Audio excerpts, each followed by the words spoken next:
بسم اللہ الرحمن الرحیم۔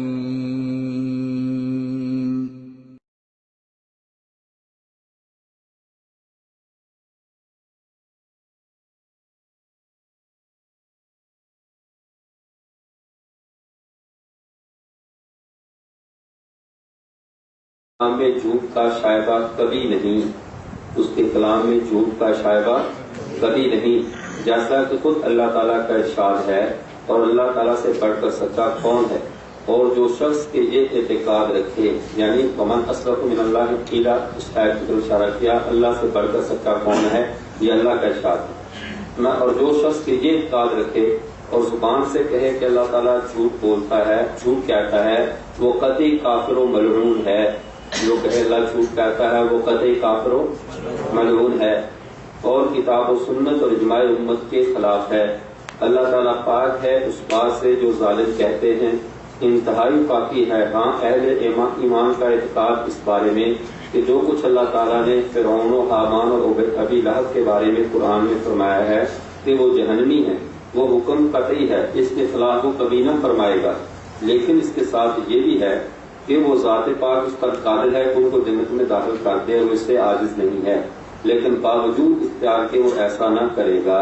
اب اصل عبارت یہ ہے، یہ کہتے ہیں کہ اللہ تعالیٰ نے جب فرعون، حامان اور شداد اور ان لوگوں کے بارے میں جب فیصلہ کر دیا کہ وہ قطعی کافر اور جہنمی ہیں، تو پھر یہ کہتے ہیں اللہ تعالیٰ اگر جنت میں داخل کرنا چاہے تو کر سکتا ہے۔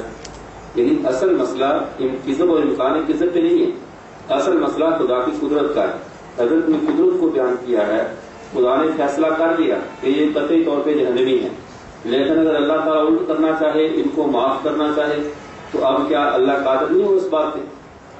اللہ تو قادر ہے، لیکن یہ لوگ کہتے ہیں نہیں، اگر فیصلہ ہو چکا اللہ کی قدرت کو استعمال کرتے ہوئے خلاف کرے گا تو یہ جھوٹ ہوگا، تو اس لیے ان دیوبندیوں کا عقیدہ اللہ جھوٹ بولتا ہے۔ اب یہاں بھی قضیہ مفروضہ ہے، یہاں بھی قضیہ کیا ہے؟ قضیہ فرضیہ ہے، اور قضیہ فرضیہ کے بارے میں نے رابطہ کو بتایا تھا، قضیہ تو شرطیہ لا تستلزم الوقوع، قضیہ شرطیہ ہو مفروضہ ہو جو مستلزم وقوع نہیں ہوتا۔ حضرت نے یہی ارشاد فرمایا ہے کہ اگر بالفرض اللہ تعالیٰ بخشنا چاہے، معاف کرنا چاہے، تو خدا کا کوئی ہاتھ نہیں پکڑ سکتا۔ اللہ صلی اللہ علیہ وسلم جو وہ کرے اس سے کوئی سوال نہیں کر سکتا کہ اللہ آپ نے کیوں کیا ہے، وہ خالق ہے، مالک ہے، قادر ہے، جو مرضی کرے۔ حضرت نے یہ مسئلہ بیان فرمایا، ساتھ وضاحت فرما دی، جو خدا کے کلام میں جھوٹ کا شائبہ بھی رکھے، شائبہ بھی سمجھے کہ خدا کے کلام میں جھوٹا ہے، اس بات کا شبہ بھی کرے، وہ کافر اور قطعی ملعون و کافر ہے۔ آپ بتائیے اتنی واضح بات کے بعد الزام لگا رہے ہیں شاید ان لوگوں نے مرنا نہیں ہے، شاید ان لوگوں کو خدا کے سامنے پیش نہیں ہونا۔ تو یہ حضرت شیرن گنگوہی کی بات کی وضاحت تھی۔ بہتر یہ کہ اس کی کاپی کروا کے، اول تو یہ کتاب اتنی مہنگی ہے نہیں، اور شروع سبق میں پرچیوں کی ترتیب نہ بنائیں، سارا سبق کسی میں گزر جائے گا۔ تو یہ بات جو ہے، یہ کتاب اتنی مہنگی نہیں ہے، اگر اللہ مولویوں کو کتاب خریدنے کی توفیق دے دے تو یہ کتاب خریدیں، خریدو گے وہ قربانی کی کھالوں سے، اپنی جیب سے۔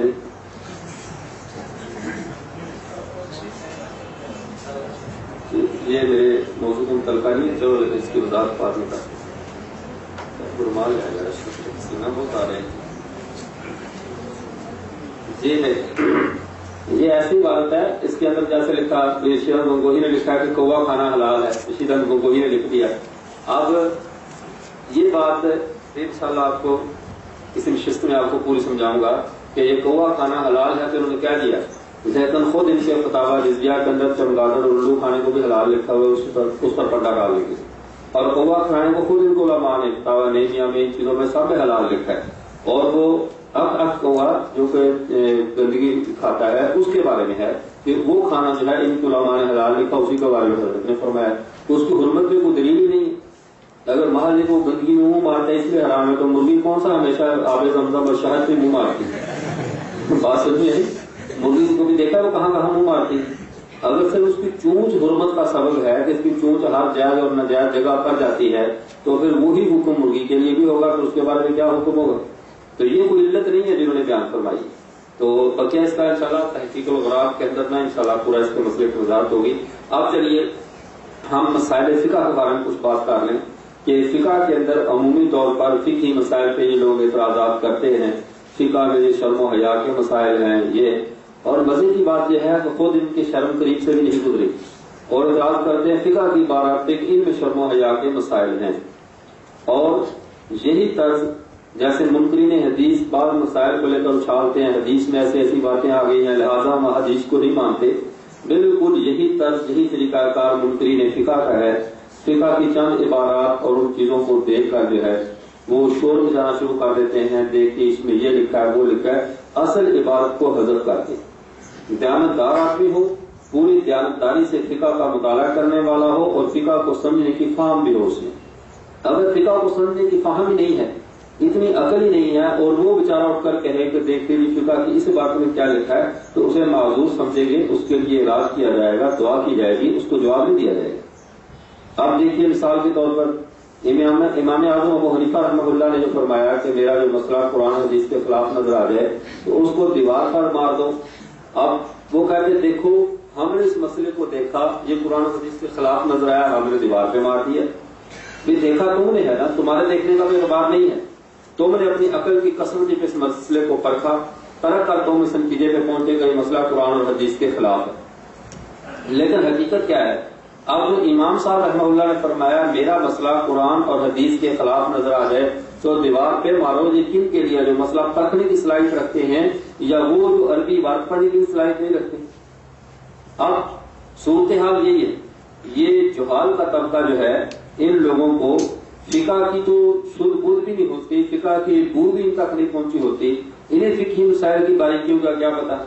اگر امام صاحب کی فقہ کو پرکھنا ہے تو کم از کم تو برابر ہم منصب مجتہد پرکھیں، جو فقہ کے اندر مہارت رکھتا ہے وہ پرکھے اور وہ کہے امام صاحب کا یہ مسئلہ قرآن اور حدیث کے خلاف ہے، پھر بات سمجھ میں بھی آتی ہے۔ لیکن جو برابر کی مجتہد ہے، جو برابر کی جسے کہہ سکتا ہے کہ ٹکر ہیں، جن کو بھرپور علمی طور پہ تقوی میں، للہیت میں، اخلاص میں، ہر چیز میں جو ایک مسلمہ اتھارٹی ہیں جیسے امام شافعی رحمۃ اللہ علیہ، اور ایسے بڑے بڑے جنہوں نے اپنی عقل کے ترازو پہ جا کر پرکھا امام صاحب کی فقہ کو، وہ فرما رہے ہیں الناس فی الفقہ عیال ابی حنیفہ، لوگ فقہ کے اندر تو ابو حنیفہ کے بچے ہیں۔ یہ ہے عقل سونا تولنے والی۔ وہ جیسے ایک آدمی آگے سے جا کر سونار کی دکان پہ کہے کہ مجھے سونا لینا ہے اور 10 کلو سونا خریدوں گا، سونار خوش ہوگا، لیکن ساتھ یہ کہو کہ اس ترازو کے ساتھ سونا لوں گا جس ترازو کے ساتھ ہمارے مرکز والے لکڑیاں تول کر خریدتے ہیں، تو وہ سونا کو دے دے گا۔ بھی ہے تو ترازو، آپ کو جو لکڑیاں جو ٹال کے اوپر تولی جاتی ہے، اتنا بڑا ترازو لگا ہوتا ہے، چھتر کنڈا لگا ہوتا ہے پورا، اس کے ذریعے سونا تولوں گا تو وہ 10 کلو تو دور کی بات، ایک تولا سونا بھی اس پر تول کر دینے کو تیار نہیں ہوگا۔ اچھا آپ لکڑیوں والے کے پاس جائیں کہ مجھے رتی خریدنی ہے، لکڑیاں خریدنی ہے، کباڑ خریدنا ہے، لیکن جو اس کے لیے ترازو ہوگا، جو اس کے لیے میزان ہوگا، ڈیجیٹل کنڈا ہوگا، وہ ڈیجیٹل ترازو ہے جس کے لیے سونا تولا جاتا ہے، کہ تولا وہ اکاؤنٹنگ کرتا ہے گراموں کے اعتبار سے، تو اس کے حساب سے میں تول کر کباڑ خانہ خریدوں گا، وہ دے دے گا اس حساب سے تول کر۔ کباڑ خانہ اور ردی اور لکڑیاں تولنے والا ترازو اور ہوتا ہے، سونا تولنے کے لیے ترازو اور ہوتا ہے، ہیں دونوں ترازو، لیکن جو لوہا تولنے والا، ردی تولنے والا ترازو ہے، اسے سونا تولنا حماقت ہے۔ فقہ قرآن اور حدیث کے مغز کا نام ہے، فقہ سونا ہے، اس کو تولنے کے لیے بھی عقل سونا تولنے والا ترازو چاہیے۔ اب یہ ردی تولنے والی عقلیں اپنی لے کر توڑ رہے امام صاحب کی فقہ، تو تمہارا جو کام ہے وہ کباڑ خانہ تولتے رہو، اپنی عقل کے ساتھ ردی تولتے رہو، جو پلاسٹک کی پرانی چپلیں لائلن کی یہ چیزیں تولتے رہو، یہ تمہاری عقل کا یہ کام ہے۔ یہ تمہیں کس نے حق دیا کہ تم سونا اسے ترازو کے ساتھ تولنا شروع کر دو؟ جو سونا تولنے والا ترازو ہے وہ امام شافعی رحمۃ اللہ علیہ کے پاس ہے، جو کہہ رہے ہیں الناس فی الفقہ عیال ابی حنیفہ، لوگ فقہ کے اندر ابو حنیفہ کے بچے ہیں۔ سونا تولنے والا ترازو علامہ ابن حجر عسقلانی رحمۃ اللہ علیہ کے پاس ہے، جو کہتے ہیں جب بھی میں نے اختلافی مذاہب پہ غور کیا کہ کس کا مذہب قرآن و سنت کے زیادہ قریب ہے، وجدت مذہب ابی حنیفہ انجا فی الآخرہ، میں نے ابو حنیفہ کے مذہب کو آخرت میں سب سے زیادہ نجات دینے والا پایا۔ یہ ابن حجر شافعی ہے، حنفی نہیں ہے، شافعی ہے، اور وہ کہہ رہا ہے میں نے امام ابو حنیفہ کے مذہب کو آخرت کے اندر سب سے زیادہ نجات دینے والا پایا۔ اگر سونا تولنے والا ترازو لینا تو امام مالک رحمۃ اللہ علیہ سے لو، جب وہ امام صاحب سے اس مسئلے پہ گفتگو کرتے رہے، یہ ہم اثر ہے کیونکہ ان کی جو ہے امام صاحب کی تاریخ ولادت تقریباً جو ہے وہ 80 ہجری ہے مشہور قول کے مطابق، اور امام مالک رحمہ اللہ کی 93 یا 97 ہجری ہے، اس کے درمیان یہ 13 سال یا 17 سال امام صاحب سے چھوٹے ہیں۔ اور جب یہ گفتگو آپس میں ہوتی رہی، صبح شاگردوں نے پوچھا امام مالک رحمۃ اللہ علیہ سے یہ کون سے بابا جی آئے تھے جن کے سوالات نے آپ کو پریشان کیا ہوا تھا، یہ کون تھے؟ انہوں نے یہ وہ شخص ہے، اگر اس مٹی کے ستون کو کہہ دے یہ سونے کا ہے تو وہ جو دلائل کے ساتھ اس کو ثابت کرنے کی طاقت رکھتا ہے۔ یہ ہے سونا تولنے والی عقل۔ وہ تو کرے اعتراض تو بات سمجھ میں آتی ہے کہ مسئلہ قرآن حدیث کے خلاف ہے، اور وہ جن کی عقل ہی نہیں ہے، یعنی جن کے اندر مناسب فہم ہی نہیں ہے، جن کے بارے میں حضرت تھانوی رحمۃ اللہ علیہ نے احکام اسلام عقل کی نظر میں فرمایا مردار کھانے والی قوموں کی عقلیں اور شکلیں مست ہو جایا کرتی ہیں، عقلیں اور شکلیں مردار کھانے والی قوموں کی کیا ہو جایا کرتی ہیں؟ مست ہو جایا کرتی ہیں۔ اور عقل اور شکل کا مست ہونا کیسے ہے؟ جو مردار کھاتا ہے، مردہ کھانے سے دل مردہ ہوتا ہے، دل مردہ ہونے کے ساتھ شکل کے اوپر بہلیت آ جاتی ہے، درندے کی شکل سے ٹپکنا شروع ہو جاتی ہے، شکل دیکھو خط ہونے والا، داڑھی ایسے بکھری ہوئی، ننگا سارا، اور عجیب و غریب وحوش، جیسے کماتی مخلوق نہ ہو، دیکھیے کماتی مخلوق آپ میں سے کسی تو وہ ایک وحوش والی شکل اختیار کر کے مونچھوں کا خط بھی نہیں کیا، داڑھی کا بھی کوئی خط نہیں ہے، کوئی کنگھی نہیں ہے، سر پہ بال نہیں، کالروں والی کبیر ہے اور شلوار جہاں تک، اور ایسی ایک عجیب سی حیرت جیسے کوئی درندہ شکل سے درندگی کیوں ٹپکتی ہے؟ یہ اسی وجہ سے ہے کہ مردہ کھانے سے کیا ہوتا ہے؟ عقل اور شکل دونوں کیا ہوتی ہے؟ مست ہو جاتی ہے۔ یہ مردہ کیسے کھاتے ہیں؟ مردار کیسے کھاتے ہیں؟ قرآن پاک میں غیبت کرنے کو اپنے مسلمان بھائی مردہ کا گوشت کھانے سے تعبیر نہیں کیا گیا کہ جو اپنے بھائی کی غیبت کرتا ہے اپنے مردہ بھائی کا گوشت کھاتا ہے، اور یہ 24 گھنٹے عام مسلمان کی نہیں، امام ابو حنیفہ رحمہ اللہ کا گوشت کھاتے رہتے ہیں، ہر وقت ان کی غیبت میں مشغول، ہر وقت امام ابو یوسف، امام محمد، فقہائے احناف، علماء دیوبند 24 گھنٹے ان کی غیبت میں مشغول ہے۔ تو 24 گھنٹے جو آدمی مردار کھائے تو شکل انسانوں والی رہے گی اس کی؟ آپ بتلائیے، پریشان ہو کر شکل اس کی ایسے کیوں ہے؟ آپ کسی بھی لگڑ بگڑ یا اس طرح کے اور جانوروں کو دیکھ لیں، جو مردار کھانے والے جانور ہیں ان کی شکلیں بھی مست ہیں، اور جو علماء حقہ کی غیبت کرنے کی وجہ سے مردار کھاتے ہیں ان کی شکلیں اور عقلیں بھی کیا ہو چکی ہیں؟ مست ہو چکی ہیں۔ جب عقلیں اور شکلیں دونوں ہی مست ہیں تو بتاؤ یہ فقہ کی فہم کیسے آئے؟ فقہ کی باریکیوں کو کیسے پہچانیں؟ اور فقہی مسائل کا تبرہ اور استہزاء ایسے پیرائے میں کریں گے اور ہم کہیں گے یار فقہ کے اندر تو بہت زیادہ گندگی ہے۔ مثال کے طور پر اب درہم کی مقدار نجاست لگی ہو تو نماز کی حالت میں پتہ نہ چلے تو معاف، یہ مسئلہ کی تفصیل سارا میں مثال دیتا ہوں۔ اب کہیں گے دیکھو جی درہم کی مقدار حنفیوں نے کہاں سے لیا ہے؟ یہ اس سے لیا ہے۔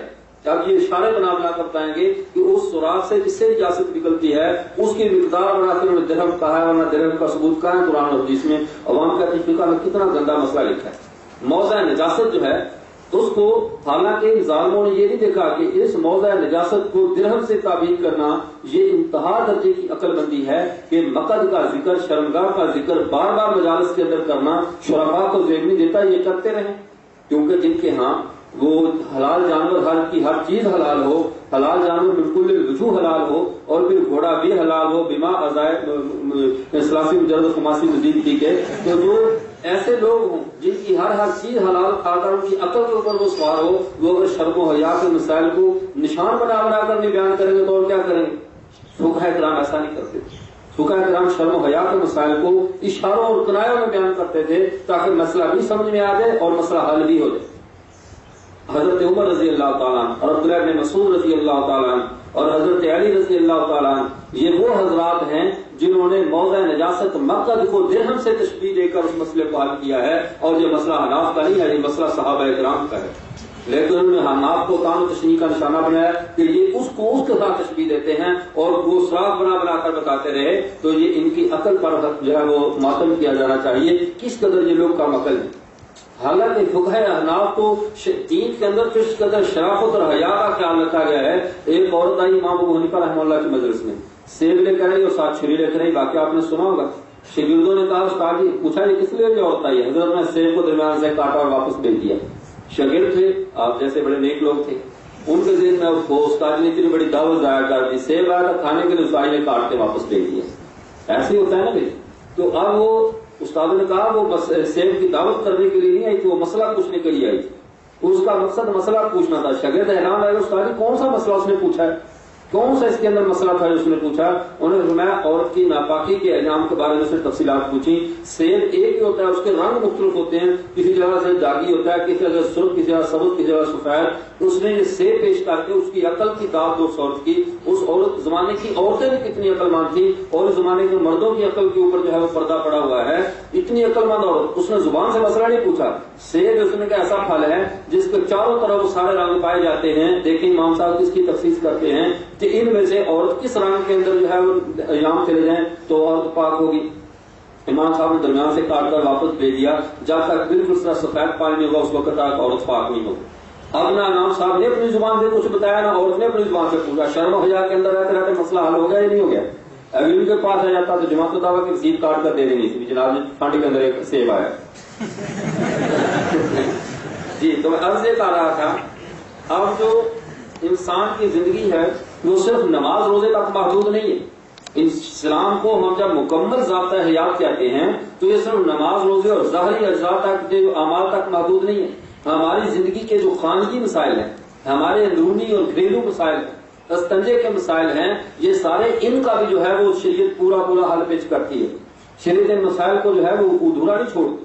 اور ہم نے باتھ روم میں کیسے جانا ہے, بیٹھنے کی پوزیشن کیا ہونی چاہیے, استنجا کیسے کرنا ہے, ایک ایک چیز کے اندر جو ہے وہ شریعت رہنمائی کرتی ہے.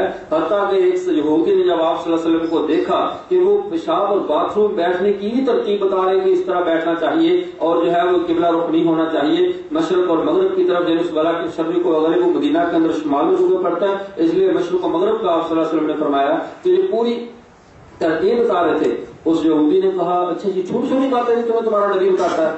تو آپ صلی اللہ علیہ وسلم تو والد کی جگہ پہ تھے, پوری امت کے لیے باپ کی حیثیت سے تھے, ایک ایک مسئلے کی وضاحت کرتے تھے. اب ان مسائل کی وضاحت کرنا اور بات ہے, جب ضرورت پڑے وہ مسئلے کی جزئی بیان کرنا اور بات ہے, اور ان مسائل کو اچھالنا بری بات ہے. ان مسائل کو اچھالنا ایک ہے سمجھنا مسئلہ کا حل آئین اور قانون کی کتاب میں لکھا ہوا پڑا ہو, یہ بات تو علیحدہ ہے. مستقل مسئلہ ہے کہ آئین کی کتاب میں یہ مسئلہ لکھا ہے, جب یہ مسئلہ پیش آ جائے گا کتاب کھول کر فقہا دے کر حل کر لیں گے. لیکن ایک مسئلے بندے کو مسئلہ پیش آیا ہی نہیں, لیکن اس کا کام کہ وہ ایک عبارت ایک جزئی اٹھائی اور شور مچا دیا. ان کے ہاں جانور سے بدی کرنے پہ حد نہیں ہے, ان کے ہاں لواطت کرنے پہ حد نہیں ہے, ان کے ہاں اب شور کرنا شروع کر دیا تو یہ بددیانتی ہوگی اور جو کچھ نہیں ہوگا. یہ بددیانت قسم کے لوگ ہوں گے. اب دیکھیے ہم کہتے ہیں بعض مسائل کو کھل کر بیان نہیں کیا جا سکتا. فقہاء کرام ان مسائل پہ بھی نظر رکھتے ہیں, ان مسائل کو بھی حل کرتے ہیں. اب جب فقہ کے اندر فقہاء کرام نے ان مسائل کو حل کیا, غیر مقلدین نے اعتراضات کیے, یہ مسائل شرم و حیا کے تھے, انہیں بیان کیوں کیا گیا؟ بھئی ایک چیز ہے جہاں پہ اجمال ہوتا ہے وہاں تو اجمال چلے گا, یہاں تفصیل ہے وہاں تفصیل چلے گی. اجمال کے موقع پہ تفصیل بیان کرنا ٹھیک نہیں ہوتا. جیسے اب بھئی ریاض صاحب آپ کے سامنے بیٹھے ہوئے ہیں, انہیں کھڑا کیا جائے تو یہ کہا جائے گا اس پورے جسم کو اس کو اللہ تعالیٰ نے بنایا ہے. یہ تو کہیں گے نا کہ پورا اس کا جسم کس نے بنایا ہے. اب یہ تو اجمال ہے, لیکن سر سے لے کر پاؤں تک ایک ایک جز کی تفصیل بیان کر سکتے ہیں آپ کو کون سا جز اللہ نے بنایا. حالانکہ بنایا سارا اللہ نہیں ہے. آپ یہاں تک چلو کہ اس کا پیشانی اللہ نے بنائی ہے, اس کا چہرہ مبارک اللہ نے بنایا ہے, اس کے جو ہے وہ ہاتھ اللہ نے بنائے ہیں, اس کا سینہ اللہ نے بنایا ہے. سینے سے ڈائریکٹ پاؤں پہ چلے جاؤ گے, درمیان میں آپ بحث نہیں کرو گے. اس کی وجہ کیا ہے کہ ہے تو وہ بھی اللہ نے بنایا ہے, لیکن مجلس کے اندر اس کا ذکر مناسب نہیں. اب یہ ہے اصل بات. لیکن اب کیا جس کا ذکر مجلس میں مناسب نہ ہو وہ کاٹ کر جسم سے علیحدہ کر دیا جائے. بھی رہے گا تو ساتھ ہی سارا کچھ رہے گا تو پاس ہی, لیکن اب اس کا بیان نہیں کیا جائے گا. بین ہی اسی طرح فقہ کے مسائل رہیں گے تو کتابوں میں, لیکن اس کی تفصیلات عوام کے سامنے بیان نہیں کی جائیں گی. لیکن جب آدمی وہی بد فطرت اور بد قیمت اور جس کا کام ہی شر پھیلانا ہو, اب اس کے علاوہ اور کیا کرے گا. اب دیکھیے ہندوستان کے اندر مسائل فقہ کے خلاف سب سے پہلے ایک اشتہار نکلا. اس اشتہار کا عنوان کیا تھا؟ اسلام میں مردے کھانا جائز ہے. اسلام میں مردے کھانا جائز ہے. اسلام میں مردار پاک سمجھا گیا ہے. کتا پاک ہے, اس کی کھال پر نماز پڑھی جا سکتی ہے. نماز میں ہوا نکل جانے سے نماز نہیں ٹوٹتی. ماں سے نکاح کرنے والے پر پیغمبر اسلام نے حد جاری نہ کی. یہ اشتہار تھا. اگر مسلمان سمجھے کہ اشتہار کون ہے, اب عوام اشتہار کا پھیلنا تو برحق ہے. عوام مشتق ہو گئی کہ اللہ کے نبی پہ الزام ہے, شریعت میں طرز الزام ہے, اسلام میں مردے کھانے جائز کہا گیا ہے. یہ دریا خان والے ناراض ہوں, ان کی بات نہیں ہے. دریا خان والے ناراض ہوں, مردے کھانے کی وضاحت میں آگے کر دوں گا, تھوڑا سا پریشان نہ ہونا. آج کل تو بڑا مسئلہ بنا ہوا ہے. پچھلے دنوں قبروں سے نکال کر کھا گئے. بنارس اصل میں اس اشتہار کے پیچھے بنارس کے ہندو تھے. اچھا ٹھیک ہے نا, آپ قبر پر نظر, شہر قبر پر نظر.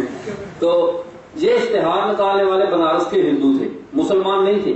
اس اشتہار کو پہلے نکالنے والے بنارس کے ہندو تھے. انہوں نے اشتہار نکالا, حالانکہ اصل بات کیا تھی؟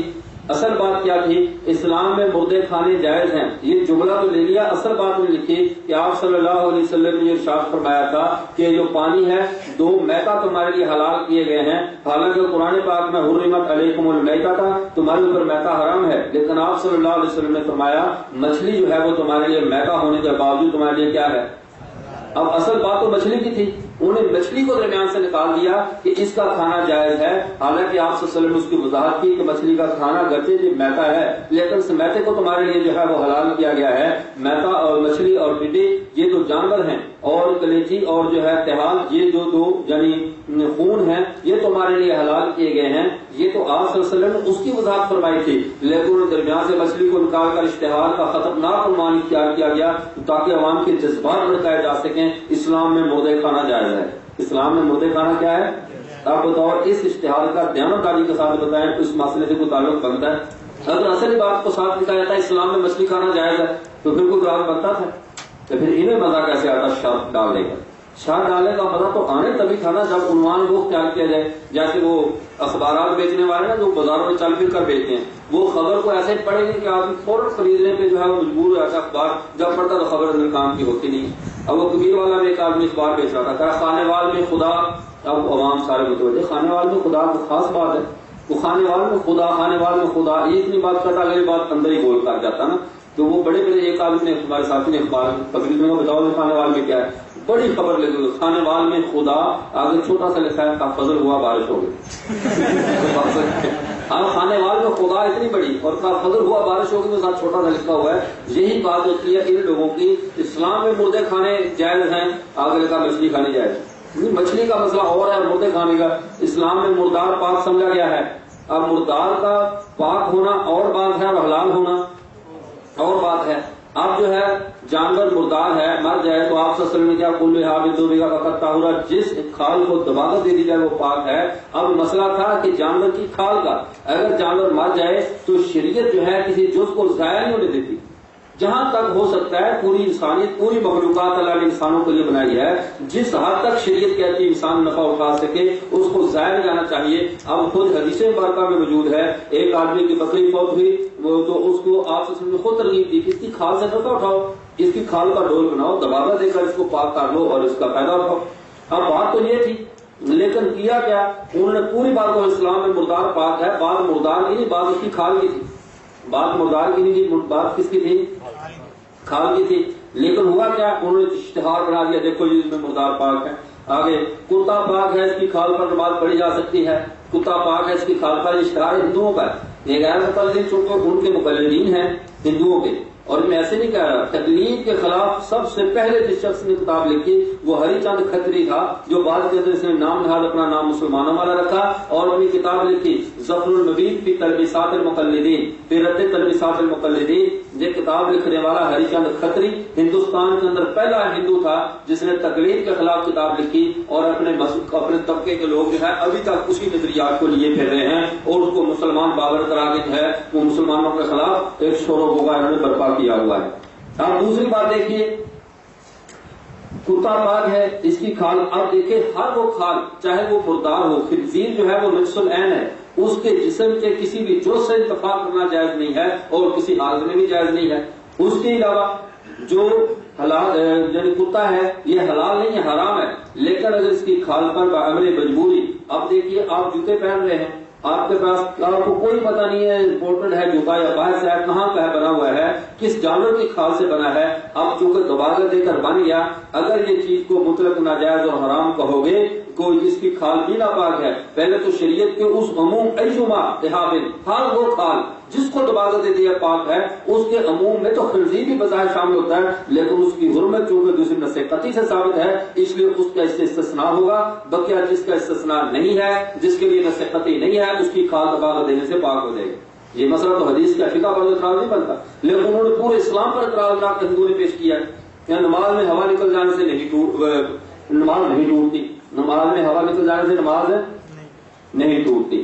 اب عموماً یہ بھی کم فہمی کی بات ہوتی ہے، ہوا کا نکل جانا یہ ایک اور مسئلہ ہے، وہاں پہ ہے کہ جب نماز کے پورے ارکان کو پورا کر لیا، پوری نماز کے احکامات پورے ہو گئے، اب آخر کے اندر جو ہے وہ اس کی ہوا خارج ہو گئی، اب وہ اگر نماز کو اس کی نماز مکمل ہو چکی ہے، فقط تم صلاتہ، اس کی نماز جو ہے وہ مکمل ہو گئی۔ اب جو ہے اگر اس کو اٹھا کر دوبارہ جو ہے وہ وضو کر کے اس کا اعادہ کرے گا، وہ مسئلہ فقہ کا اور مسئلہ ہے، لیکن انہوں نے اس کو کیا بنا کر پیش کیا، ہوا نکل جائے تو نماز ہو جاتی ہے۔ حالانکہ یہ فقہی فرق رکھنے یہ اتنی عقل بھی نہیں رکھتے کہ ہوا کا ہی فرق کر، انہیں پانی کا فرق معلوم نہیں ہے۔ اب آنکھوں سے آنسو کے قطرے ٹپکتے رہے وضو ٹوٹتا ہے، نیچے سے ایک قطرہ نکل جائے وضو باقی رہتا ہے، منہ سے آدمی سانس لیتا رہے، ڈکار لیتا رہے تو وضو ٹوٹتا ہے، نکل تو ہوا ہی نہیں ہے نا۔ لیکن یہی جو ہے سعود کی بجائے اس کا راستہ حدوتی ہو جائے، اسی سانس کو یہی ہوا جو ہے دوسرے راستے نکل جائے وضو باقی رہتا ہے تو ہوا ہی ہے، خروج کا راستہ بدلا تو حکم بدل گیا۔ لیکن اتنے باریک فرق تو وہ سمجھے گا نا جس کو فقاہت ہوگی اور فقاہت سے وہ متصف ہوگا، جس کو یہ دونوں چیزیں نہیں ہیں وہ پھر اللہ کی سپرد ہے۔ اب دیکھیے دوسری بات، کہہ رہا ماں سے نکاح کرنے والے پر پیغمبر اسلام نے حد جاری نہ کی۔ اب جب ماں سے نکاح کرنا یہ پوری فقہ کی کتاب میں کہیں بھی نہیں ہے۔ اصل مسئلہ محرمات ابدیہ کا تھا جو انسان پر عقلی طور پر حرام ہے، ان سے اگر کسی نے جو نکاح کر لیا غلطی کے ساتھ شبہ کی بنیاد پر، اس پر حد جاری کی جائے گی یا نہیں، اور اس پر حد ہوگی یا تعزیر ہوگی، یہ دونوں مسئلے علیحدہ تھے۔ لیکن اس کو ایسا کنورٹ کر کے عوام کے جذبات کو بھڑکانے کے لیے کہا حنفیوں کے نزدیک جو ہے ماں سے نکاح کرنا تو اس کے اوپر جو حد نہیں آتی۔ اب ماں کا تو وہاں لفظ ہی نہیں ہے، وہاں کہ جن کے ساتھ نکاح کرنا حرام تھا ان سے نکاح کر لیا تو حد آئے گی یا نہیں آئے گی، وہاں مسئلہ یہ تھا۔ اب وہ کیسے شبہ کی بنیاد پہ نکاح کیسے ہوتا ہے؟ اب رضائی بہن کے ساتھ جو ہے وہ نکاح حلال ہے حرام ہے، لیکن ایک آدمی کو پتہ نہیں میری رضائی بہن ہے، اب غلطی سے شبہ کی بنیاد پہ نکاح ہو گیا۔ جب نکاح ہو گیا شبہ تھا اس کو کہ اسے علم میں نہیں تھا، جب کسی نے بتایا یا بتانے کے باوجود اس نے نکاح کر لیا، اس کو سمجھ نہیں ہے کہ یار یہ لوگ ایسے کہتے پتہ نہیں ہے بھی یا نہیں۔ اب اس نکاح کی وجہ سے چونکہ شبہ آ گیا اور شبہات کی وجہ سے حدود ساخت ہو جایا کرتی ہے، اس شبہ کی بنیاد پہ شریعت نے حد کو ساخت کر دیا، لیکن اس کے اوپر تعزیر کو جاری کیا ہے کہ تعزیر اسے اگر حق میں وقت قتل بھی کروا دے تو جائز ہے، حق میں وقت تعزیر اسے قتل بھی کروا دے تو جائز ہے۔ تو اصل مسئلے کو چھوڑ کر جو ہے پوری بات کو جو ہے وہ بدل کر پیش کیا۔ یہ غیر مقلدانہ آوارگی پہلے ہندوؤں نے شروع کی ہے، اس کے دیکھا دیکھی جو ان کے مقلدین ہیں انہوں نے شروع کی ہے۔ فقہ پر اعتراض ان کو بھی تھا، فقہ پر اعتراض ان کو بھی ہے۔ اب آگے آئیے مثال کے، تو ابھی میں کچھ مسائل شروع کرتا ہوں فقہ کے جن پر ان کو اعتراضات ہیں۔ یہ تمہید تھی، لیکن یہاں پر اگر کسی جگہ پر اہل حدیث، کیونکہ اہل حدیث کسی علمی طبقے کا نام نہیں ہے، علمی طبقہ علمی اہل علم کی صفوں میں یہ نہیں آتے، یہ غلط فہمی ہے، لوگ کہتے ہیں اس پاس علم یا اختلاف، علم نام کی چیز بریلویوں میں تو کچھ نہ کچھ شاید، بلکہ وہ بھی اصل تو جہالت کا مجموعہ ہے، لیکن یہ غیر مقلد ان سے زیادہ اجہل ہیں، ان کے پاس علم نام کی کوئی چیز نہیں ہے۔ اب اندازہ لگائیں، میں نام نہیں لیتا، کسی کی شخصیت کے خام کا جو ہے وہ مناسب نہیں ہوتا تنقید کرنا نام لے کر۔ اب اس سرگودا کے اندر موجود ہے اور وہ بخاری پڑھاتا ہے، اور مجھے کیا کہہ رہا ہے مفتاح العلوم میں حضرت کو محنت کر کے میرا داخلہ دلوا دو، میں نے صرف نحو پڑھنی ہے۔ بخاری کا استاد ہے، بخاری پڑھاتے ہوئے 3 سال ہو چکے ہیں، مشکات شریف پڑھا رہا ہے اور ان کا بڑی کتابوں کا استاد ہے، اور جب آئے گا آپ یقین نہیں کر سکو گے یہ بس کا کنڈکٹر ہے یا شیخ الحدیث صاحب ہے۔ اور وہ کیا کہہ رہا ہے جی مطلب مفتاح العلوم میں سرگودا میں داخلہ کروا دو، مفتی طاہر صاحب دامت برکاتہ ان سے آپ میری سفارش کر دو، مجھے داخلہ دے دیں، میں نے صرف نحو پڑھنی ہے۔ میں نے کہا وہ آپ پڑھے بغیر ہی شیخ الحدیث مان لیے کر ہمارے مدارس میں جو ہوتی ہیں کتنی توجہ ہیں، ہم اردو کتابیں پڑھتے ہیں زیادہ تر، اور بخاری بھی عربی نہیں پڑھی، اردو ترجمے والی اردو زبان کی، اس کے اوپر شیخ الحدیث بنا ہوا ہے۔ اگر ایسا جاہل اعتراض کرے گا ابھی تو پھر پریشان ہونے کی ضرورت تو نہیں ہے، بس اس کی ذرا آنکھوں میں سرما ڈال دے تاکہ اس کی نظر ٹھیک ہو جائے، سمجھے۔ اس لیے اگر ہم غیر مقلدوں کو اہل حدیث کہتے ہیں تو حدیث بمانا قدیم کے ہے، قدیم کے جو مقابل لفظ آتا ہے وہ جدید یا نیا پیکج، سمجھے۔ اہل حدیث بمانا نیا، حدیث جدید چیز کو کہتے ہیں نا، تو اہل حدیث کون سا ہوگا جو نیا پیکج ہے، جیسے چائنا والے آئے وہ نیا نیا سیٹ لاتے ہیں سامنے، کبھی 2 سموں والا، 3 والا، 4 5 6 والا، اور اس طرح کے یہ سیٹ آئے ہوئے نئے چائنا کے سیٹ، تو یہ غیر مقلد اس چیز کا نام ہے۔ جب ہم اہل حدیث کہتے ہیں اس سے مراد پیغمبر صلی اللہ علیہ وسلم کی حدیث کو ماننے والے نہیں ہیں، بلکہ اس سے مراد وہ جدید طبقہ ہے جو قرآن و سنت کی فہم سے ناآشنا ہے، اور یہ فضلی بٹیرے ہیں جو موسم کے مطابق نکلتے ہیں پھر اپنے بلوں میں گھس جاتے ہیں۔ اب دیکھیے پہلا سوال، حضور صلی اللہ علیہ وسلم نے مردار کی کھال کو لائق استعمال سمجھا؟ سال پانی میں جانا مہربانی۔ اب دیکھیے مردار کی کھال، اس کو اسلام نے قابل استعمال سمجھا۔ اب اسلام دین فطرت ہے اور فطرت کے اصولوں کو سامنے رکھتا ہے، ایک ایک چیز پہ اسلام نظر رکھتا ہے، مسلمان کی کسی چیز کو اسلام ضائع نہیں ہونے دیتا۔ اب ہوا کیا، آپ کی بکری یا آپ کی بھینس خدا نہ خواستہ کبھی فوت ہو گئی، اب وہ اللہ کو پیاری ہو گئی، ایک تو نقصان یہ ہو گیا، اب اس کی کھال بھی حرام جائے، شریعت کہتی ہے کچھ نہ کچھ تو اس کی بچت کرو، کچھ نہ کچھ تو اس کو بچاؤ۔ اب شریعت نے مسئلہ بتا دیا، اس کی کھال کو لے کے استعمال ہے، اس کھال کو آپ لے کر استعمال کر سکتے ہیں۔ اب دو صورتیں ہوگی، ایک تو یہ ہے کہ آپ نے جانور کو ذبح کیا ہو، ذبح کرنے کے ساتھ اس کی کھال پاک بھی ہوگی حلال بھی ہوگی، ذبح کرنے کے ساتھ اس کی کھال کیا ہوگی، پاک بھی ہوگی اور حلال بھی ہوگی۔ آپ کو اگر حلال ہے کھائی تو نہیں جاتی، جو لوگ سری پائے کھاتے ہیں ان سے پوچھو، یہ کھال ساتھ ہی ہوتی ہے، صرف بال اوپر سے چلا کر کھال کو ساتھ کھاتے ہیں، ایسے ہے یا نہیں؟ یہ اصل طاقت تو کھال ہی ہوتی ہے نا اسی میں۔ چلو کھا کر دیکھ لیں بھائی، کوئی مجھ مرے رکھو جی۔ اب دیکھیے دوسرا مسئلہ، ایک ہے بھینس کی کھال، یہ تو جب ذبح کیا جائے گا کھانے کے ساتھ حلال بھی ہوگی اور کیا ہوگی، ذبح کرنے کے ساتھ اس کی کھال بھی پاک ہو جائے گی اور حلال بھی ہو جائے گی۔ لیکن اگر وہ ذبح نہیں کی گئی، اب اس کی کھال کو اگر دباغت دے دی جائے تو وہ کھال کیا ہو جائے گی، پاک ہو جائے گی۔ سنن نسائی جلد 2 صفحہ نمبر 169، اس کے اوپر حدیث مبارکہ موجود ہے۔ حضرت ابن عباس رضی اللہ تعالیٰ فرماتے ہیں ایما احابت دوبگا فقط طہورا، ہر وہ کھال جس کو جو ہے وہ دباغت دے دی جائے وہ کیا ہو جاتی ہے، پاک ہو جاتی ہے۔ جب ہر کھال جس کو دباغت دے دی گئی وہ پاک ہو گئی، سنن نسائی جلد 2 صفحہ 169، اس کے اوپر یہ حدیث مبارکہ موجود ہے۔ اب ایما کے عموم کے اندر سب جانور شامل ہیں، ایما کے عموم میں سب جانور کیا ہیں، شامل ہیں، چاہے وہ گدھا ہے، چاہے کتا ہے، چاہے گائے بھینس اور بکری ہے، سارے اس عموم کے اندر داخل ہیں۔ اور دوسری حدیث بھی اسی صفحے پر ہے، حضرت عائشہ صدیقہ رضی اللہ تعالیٰ فرماتے ہیں مردار کا ذبح کرنا اسے دباغت دینا ہے۔ اگر مردار کو یعنی مردہ جانور جو شرم حرام جانور ہے اگر اسے ذبح کر دیا جائے تو یہ بھی اس کی دباغت ہے، اس کی کھال اس سے بھی پاک ہو جائے گی۔ اب آگے دیکھیے جو دوسرا غیر مقلد اس عنوان کو اس طرح پیش کرتے ہیں، ہنسیوں کے ہاں کتے کی کھال کا ڈول بنانا جائز ہے، ہنسیوں کے ہاں کتے کی کھال پاک ہے۔ صرف کھال کتے کی یا بھینس کی کا مسئلہ نہیں ہے، اصل مسئلہ یہ ہے مردار اور حرام جانور کی کھال کو اگر دباغت دے دی جائے وہ استعمال کے قابل ہے یا نہیں۔ لیکن اصل عبارت سے موضوع کو ہٹا کر دوسری عبارت میں پیش کرنا، اصل موضوع سے سائڈ پہ کر کے عوام کو برانگیختہ کرنا، یہ ہے غیر مقلدین کا کام۔ آگے دیکھیے فتح القدیر میں ابن حمام رحمہ اللہ نے مراقی الفلاح میں اور دوسری کتابوں کے اندر صراحت کی اس بات کی کہ حرام جانور مردار جانور اس کی کھال استعمال کے لیے تو جائز ہوگی، دون لحمہ ہی اس کا گوشت جو ہے وہ پاک نہیں ہوگا، اس کا گوشت بدستور حرام اور ناپاک رہے گا۔ اگر ہمیں نفع اٹھانا ہوتا، اگر ہم جب وہ حلال کرنے والے ہوتے تو پھر گوشت کے بارے میں یا کھانے کی چیز کے بارے میں جس کا کھانا جائز ہے، کھانا کسی چیز کا اور ہوتا ہے اور پاک ہونا کسی چیز کا اور ہوتا ہے، کھانا حرام ہوتا ہے اور بظاہر وہ چیز پاک ہوتی ہے۔ اب یہ رومال جو ہے یہ پاک ہے یا ناپاک ہے، اس کا کھانا جائز یہ نہیں کھایا جا نہیں سکتا، یہ غلط بات۔ لوہا پاک ہے یا نہیں، اس کا کھانا جائز ہے، مٹی پاک ہے کھانا جائز ہے، اینٹیں پاک ہے کھانا جائز ہے۔ اب بہت ساری بے شمار چیزیں پاک ہیں، ان کا کھانا جو ہے وہ جائز نہیں ہوتا۔ پاک ہونا اور ہے کھانا اور ہے، یہ لفظ پاک کا استعمال کریں گے، الزام عائد کریں گے دیکھو ان کا بھی کھانا جائز ہے۔ اب یہ تحریف ہے دین کے اندر، اور کوئی بھی چیز جب وہ حرام ہوتی ہے اس کی حرمت کی 3 وجوہات ہوتی ہیں۔ کوئی بھی چیز حرام ہو، حرام ہونے کے لیے اس کی 3 وجوہات ہوتی ہیں حرمت کی، یا تو وہ چیز اپنے شرف اور عزت کی وجہ سے حرام ہوگی، وہ چیز اپنے شرف اور عزت کی وجہ سے اپنے منصب کی وجہ سے حرام ہوگی، نمبر 2 وہ چیز نجس العین نجاست اور غلیظ ہونے کی وجہ سے حرام ہوگی، نمبر 3 وہ چیز نقصان دہ ہونے کی وجہ سے حرام ہوگی۔ جو چیز نقصان دہ ہونے کی وجہ سے کیا ہوگی، حرام ہوگی۔ اب اشرف کا کھانا حرام ہے، اس وجہ سے یہ اشرف ہے۔ اشرف کا کھانا کیا ہے، حرام ہے، اس لیے کہ یہ کیا ہے، اشرف المخلوقات ہے، خود اشرف بھی ہے اور اشرف المخلوقات بھی، دونوں چیزیں اس میں جمع ہے، ویسے ہے حرام ہے یہ حلال ہے جی، یہ مزاق کھا رہے ہیں بکرا نہیں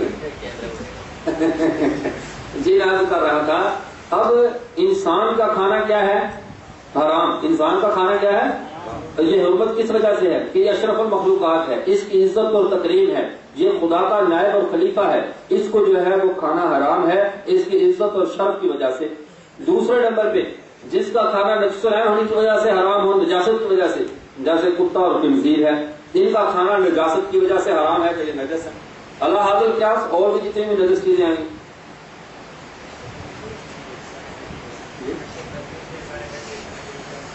ایک کروڑے دیں گے بھائی، یہ کہہ رہا اشرف نے تو گوشت ہی نہیں، اس کے کھانا نہ کھانا ایک برابر ہے۔ میں تو ہڈیاں کروڑے دیں گے بھائی۔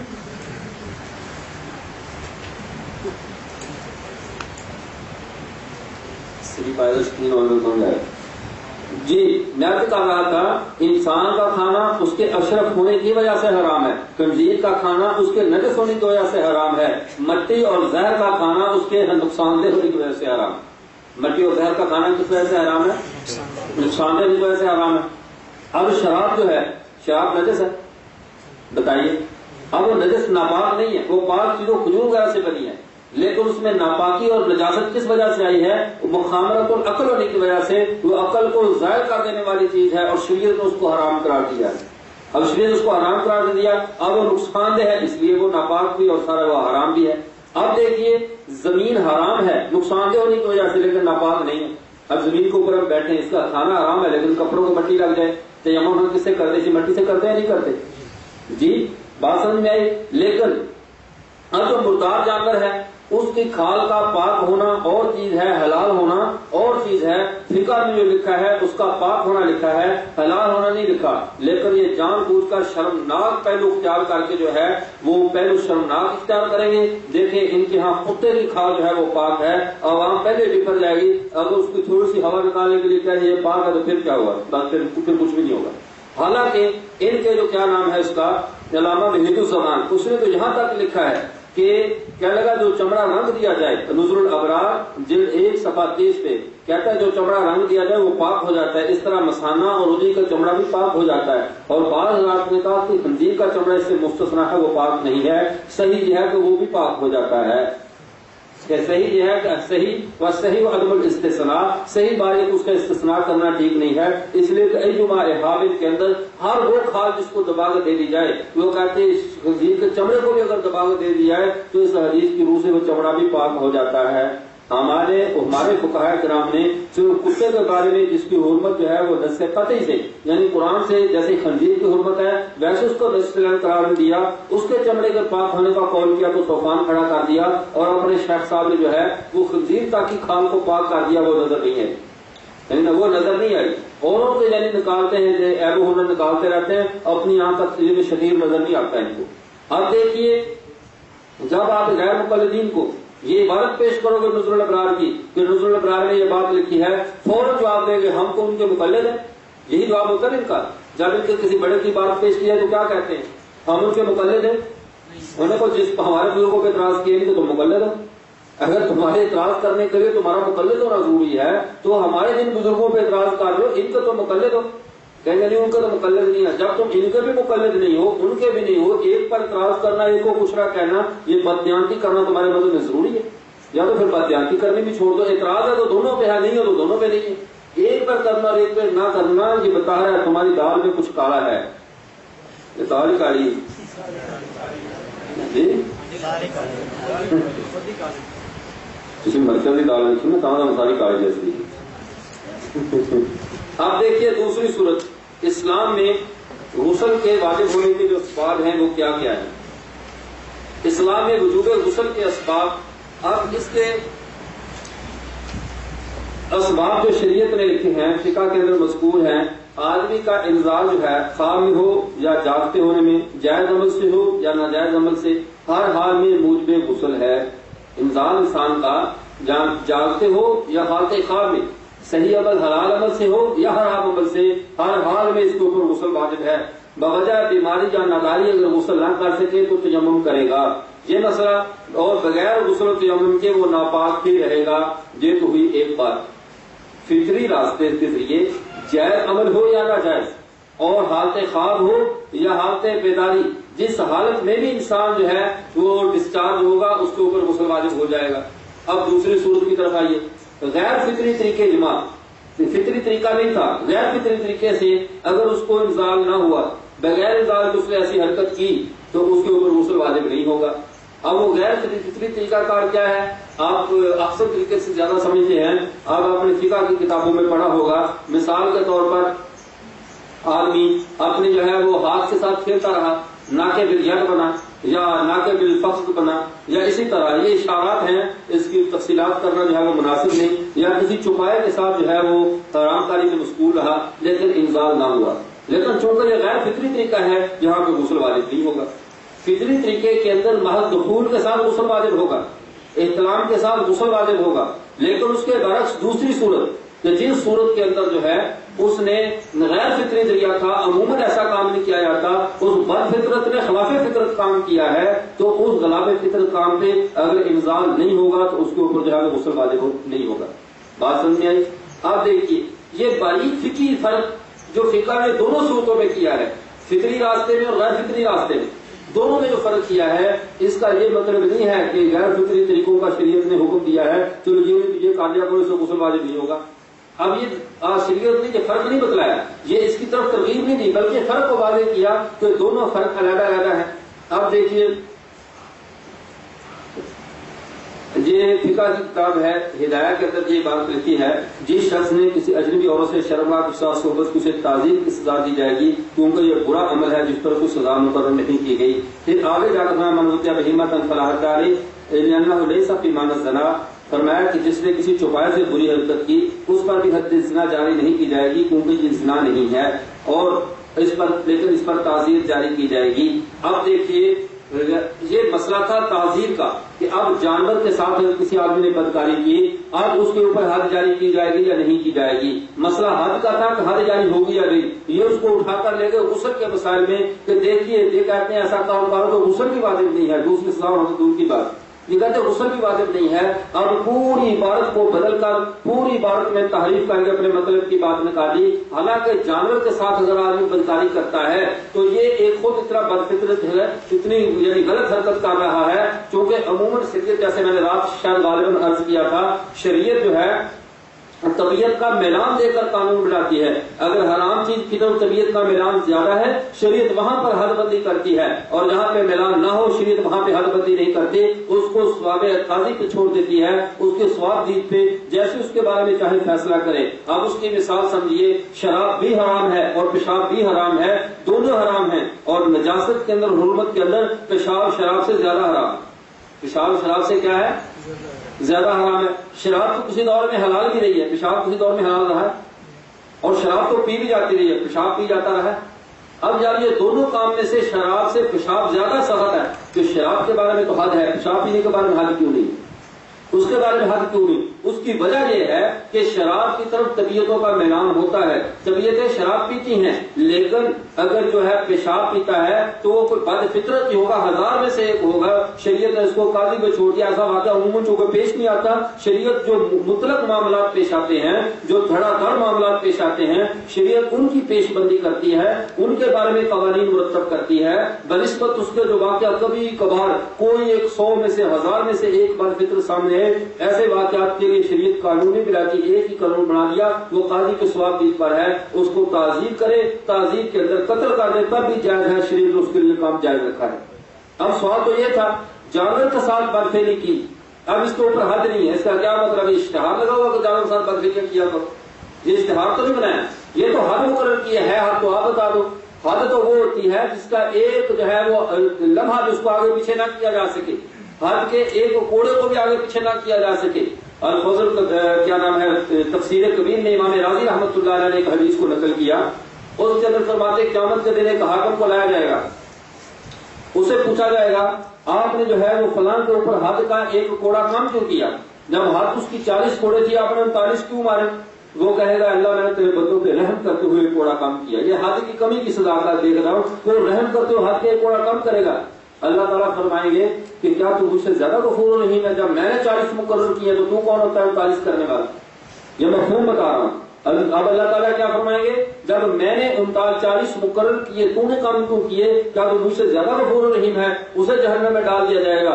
دوسرے حاکم کو بلایا جائے گا جس نے 40 کی بجائے 41 مارے ہوں گے یا 80 کی بجائے 81 مارے ہوں گے، حد کے اوپر زیادتی کی ہوگی. غیر شادی شدہ زانی کے اوپر 100 کی بجائے 105 کوڑے مارے ہوں گے. اللہ تعالیٰ پوچھیں گے تو نے زیادہ کیوں کیا؟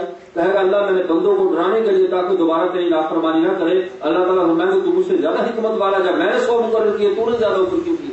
اس وجہ سے پھر دوزخ میں ڈالا جائے گا.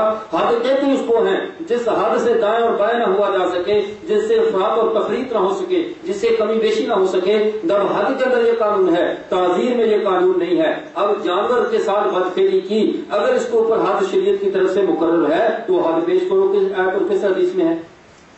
جب شادی شدہ زانی کو سنسار کرنے کا حکم شریعت میں موجود ہے، غیر شادی شدہ کو 100 کوڑے مارنے کا حکم شریعت میں موجود ہے، حد قذف موجود ہے، حد خمر موجود ہے، تو حد لواطت کیوں موجود نہیں ہے؟ پیش کرے نا اگر ہے تو. لیکن تعزیرن اس کو قتل کر دیا جائے، ایسے بد کردار کو جیل کے اندر ڈالا جائے حتیٰ کہ وہ مر جائے، یہ تعزیرن سزا ہے، حدود نہیں ہے. حدود کے نہ ہونے کا یہ مطلب نہیں ہے یہ کھلی چھٹی ہے یہ کرتے رہو. حد کا معنی اور ہے کہ اللہ کی طرف سے مقرر کردہ حد نہیں ہے، تعزیرن اس کو ہر طرح کی سزا دی جا سکتی ہے. اب آگے دیکھیے، یہ ایک مسئلہ تھا جانور کے ساتھ بدی کرنے کا. دوسرا مسئلے کی طرف آئیے. کہتے ہیں امام ابو حنیفہ کے یہاں کھجور کی شراب کے ساتھ وضو کرنا جائز ہے. امام صاحب کے یہاں کھجور کی شراب سے وضو کرنا کیا ہے؟ اب اس مسئلے کو بہت اچھالتے ہیں. یہ امام صاحب تو تمہارا وہ ہے جو کہتا ہے کھجور کی شراب سے وضو بھی کیا جا سکتا ہے اور اس کا پینا بھی حلال ہے. اب سمجھیے، کھجور اور نبیذ ان دونوں میں فرق ہے. نبیذ کہتے ہیں پانی کے اندر کھجور کو ڈبو دیا جائے اور کھجور کی مٹھاس پانی میں آ جائے، اس پانی کو پینا یہ نبیذ ہے. یہ عرب کا انتہائی عمدہ مشروب ہے اور احادیث مبارکہ میں ہے آپ صلی اللہ علیہ وسلم کو یہ مشروب بھی پسند تھا، آپ صلی اللہ علیہ وسلم یہ مشروب استعمال کیا کرتے تھے. اب دیکھیے، اصل کے اعتبار سے یہ نبیذ جس کے اندر کھجوریں ڈالی ہیں، اب کھجور ڈالی، پانی کے اندر مٹھاس آ گئی، اب اس کو اتنی دیر کے لیے چھوڑ دیا، اب اس کے اوپر جھاگ اور اس میں شدت آ گئی حتیٰ کہ اس میں نشہ آ گیا اور یہ شراب بنے گی. جب تک اس کے اندر نشہ نہیں آیا، جب تک یہ شراب کے حکم میں نہیں آئی، تو یہ کس کے حکم میں ہے؟ پانی کے حکم میں. کس کے حکم میں ہے؟ پانی سے وضو کرنا ناجائز ہے. اب بتائیے، پانی سے وضو کرنا ناجائز ہے؟ جائز ہے. پانی کا پینا حرام ہے؟ حلال ہے. لیکن اب ان غیر مقلدانہ عقل کا کیا کیا جائے؟ نبیذ کے مسئلے کو اٹھا کر لے کر شراب پہ، اگر ایسا غیر مقلد کہے تمہیں کہ شراب کے ساتھ وضو کرنا امام صاحب کا نزدیک جائز ہے، شراب کا پینا بھی حلال ہے، اور کام کرو یہ بات تو کوئی جاہل آدمی بھی نہیں کہتا. چل جائے کہ وقت کا امام جو سرتاج امت ہے، سراج امت ہے، جو فقہا کا امام ہے، وہ اتنی اہم کانہ بات کیسے کہہ سکتا ہے کہ یہ شراب جو ہے یہ حلال ہے؟ امام صاحب نے شراب کو حلال نہیں کہا، بلکہ امام اعظم رحمہ اللہ نے نبیذ کے بارے میں مسئلہ بتایا ہے. جو نبیذ تمر جو کھجور کے ساتھ بنائے جانے والا مشروب ہے، اس کے ساتھ اگر آدمی وضو کر لے تو وضو جائز ہے، اس کے اگر پی لے تو پینا جائز ہے. اور یہ وضو کرنا ایسے کس کا جی چاہتا ہے روح افزا کے ساتھ وضو کرے؟ پورے جسم پہ کیڑیاں تھوڑی چڑھانی ہے. روح افزا سے کس کا وضو کرنے کو جی نہیں چاہتا؟ یہ اس وقت کی بات ہے جب آدمی حالت سفر میں ہو، حالت سفر میں اور تو پانی نہیں مل رہا سوائے اس نبیذ کے، اور وضو کرنا چاہتا ہے تو اس سے کر سکتا ہے نہیں کر سکتا. اصل مسئلہ یہ تھا، جیسا کہ احادیث مبارکہ میں بھی اس کی وضاحت موجود ہے. نبی کریم صلی اللہ علیہ وسلم نے خود جو ہے اس نبیذ تمر کے ساتھ جو ہے وہ وضو فرمایا. اب ترمذی شریف کے اندر حدیث مبارکہ موجود ہے. حضرت عبداللہ بن مسعود رضی اللہ تعالیٰ عنہ فرماتے ہیں، مجھ سے آپ سے پوچھا یہ بشکیزے میں کیا ہے؟ تیرے جو ہے اس برتن میں کیا ہے؟ فقلت نبیذ، میں نے کہا اللہ کے رسول یہ نبیذ ہے. فقال تمرۃ طیبۃ وماؤها طہور، فرمایا یہ اس کی کھجور بڑی پاکیزہ اور ہے، اس کا پانی پاک ہے، اور فرمایا اس سے وضو کر لو. قال فتوضا منه، اس سے وضو بھی کیا اور فرمایا سے وضو کیا جائے. اب اللہ کے نبی خود نبیذ تمر کو پاک بھی کہہ رہے ہیں اور حلال بھی کہہ رہے ہیں، اور یہ اعتراض فقہ پر بھی بنتا ہے، یہ اعتراض پھر جا کر اللہ کے نبی پہ بنتا ہے. بات سمجھ میں آئی؟ اتنی صراحت کے بعد اعتراض کیا؟ امام صاحب کہتے شراب کے ساتھ جو ہے وضو کرنا جائز ہے. عوام کو بھڑکانا، اس کے اندر جو ہے وہ جذبات کو پیدا کر کے اپنا الو سیدھا کرنا یہ اور بات ہے، اور نفس مسئلہ کی باریکی کو پہنچنا یہ اور بات ہے. نفس مسئلہ کی باریکی کو پہنچنے کے لیے جتنی عقل کی ضرورت ہے وہ اتنی عقل کا ہزارہ حصہ پوری دنیا کے غیر مقلدین کے پاس بھی نہیں ہے. پوری دنیا کے غیر مقلدین کے پاس اولین و آخرین جمع کر لیا جائے، ان کے پاس نہیں ہے اس کا حصہ. اور وہ کسی نے بڑی زبردست بات کی، آدمی سے رفع الدین شروع کر دو، ان کا مسئلے میں چلا جائے، پھر جو مرضی چولے مارتا رہے. یہ کہتے ہیں بس اب ٹھیک ہے، بس رفع الدین کا مسئلہ تھا اختلافی. میں سمجھتا تھا یہ عوامی بات ہے. کچھ عرصہ قبل ان کا ایک ہے نواز چیمہ، اس کی تقریر سنی، کہنے لگا پورا دین اسلام مسئلہ اہل حدیث ہے، اور مسئلہ اہل حدیث دو چیزوں کا نام ہے. پورا دین اسلام مسئلہ اہل حدیث ہے، اور اہل حدیث دو چیزوں کا نام ہے، سینے پر ہاتھ باندھنا اور رفع الیدین کرنا. اب پورا دین اسلام کیا ہو گیا؟ سینے پر ہاتھ باندھنا اور رفع الیدین کرنا. عورتوں کو خطاب کرتے ہوئے کہنے لگا میری ماؤں تے بہنوں، ادھی اہل حدیث سے تسی پہلے ہی دیا جے سینے کا ہاتھ باندھ دے اور رفع الیدین شروع کر لو، ادخلوا فی السلم کافہ، دین اسلام پوریا داخل ہو جائے. کیا استمرار ہے جناب، کیا استدلال ہے؟ پھر پورا دین اسلام دو چیزیں بنا دی، ایک سینے پر ہاتھ باندھنا اور دوسرا رفع الیدین کرنا، اور عورتوں کو جو ہے وہ مسکا لگانے کے لیے. اور یہ ایک مسالہ ہوتا ہے، اور یہ کسی کو بھی لگا دے، گلے کے کان میں کہہ دیا جائے یار تو بڑا خوبصورت جانور وہ گھاس کھانا چھوڑ دیتا ہے. جیسے ہمارے اسکولوں کالج کے لوگ ہیں، ان کو یہ گمراہ اسی طرح کرتے ہیں. ان کے پاس جا کر کہیں گے بھائی تم ماشاءاللہ F A pass who, be اے پاس ہو، افسوس ابھی تک مولویوں سے مسئلے پوچھتے ہو، خود ترجمے والی بخاری پڑھ لو. جب ان گدروں کو کہہ دیا جاتا تم تو ماشاءاللہ بڑے ایف اے بی اے پاس ہو، تم یہ کر لو، وہ فوراً تکلیف چھوڑ کر خود تحقیق شروع کر دیتے. اب اور کو کہا جائے ماشاءاللہ آدھی مسلمان ہو تم پہلے ہوگا رفع الیدین کرو، پوری مسلمان ہو جاؤ گی. اب وہ گھڑا دار رفع الیدین شروع کر دیں گے اور کیا ہوگا.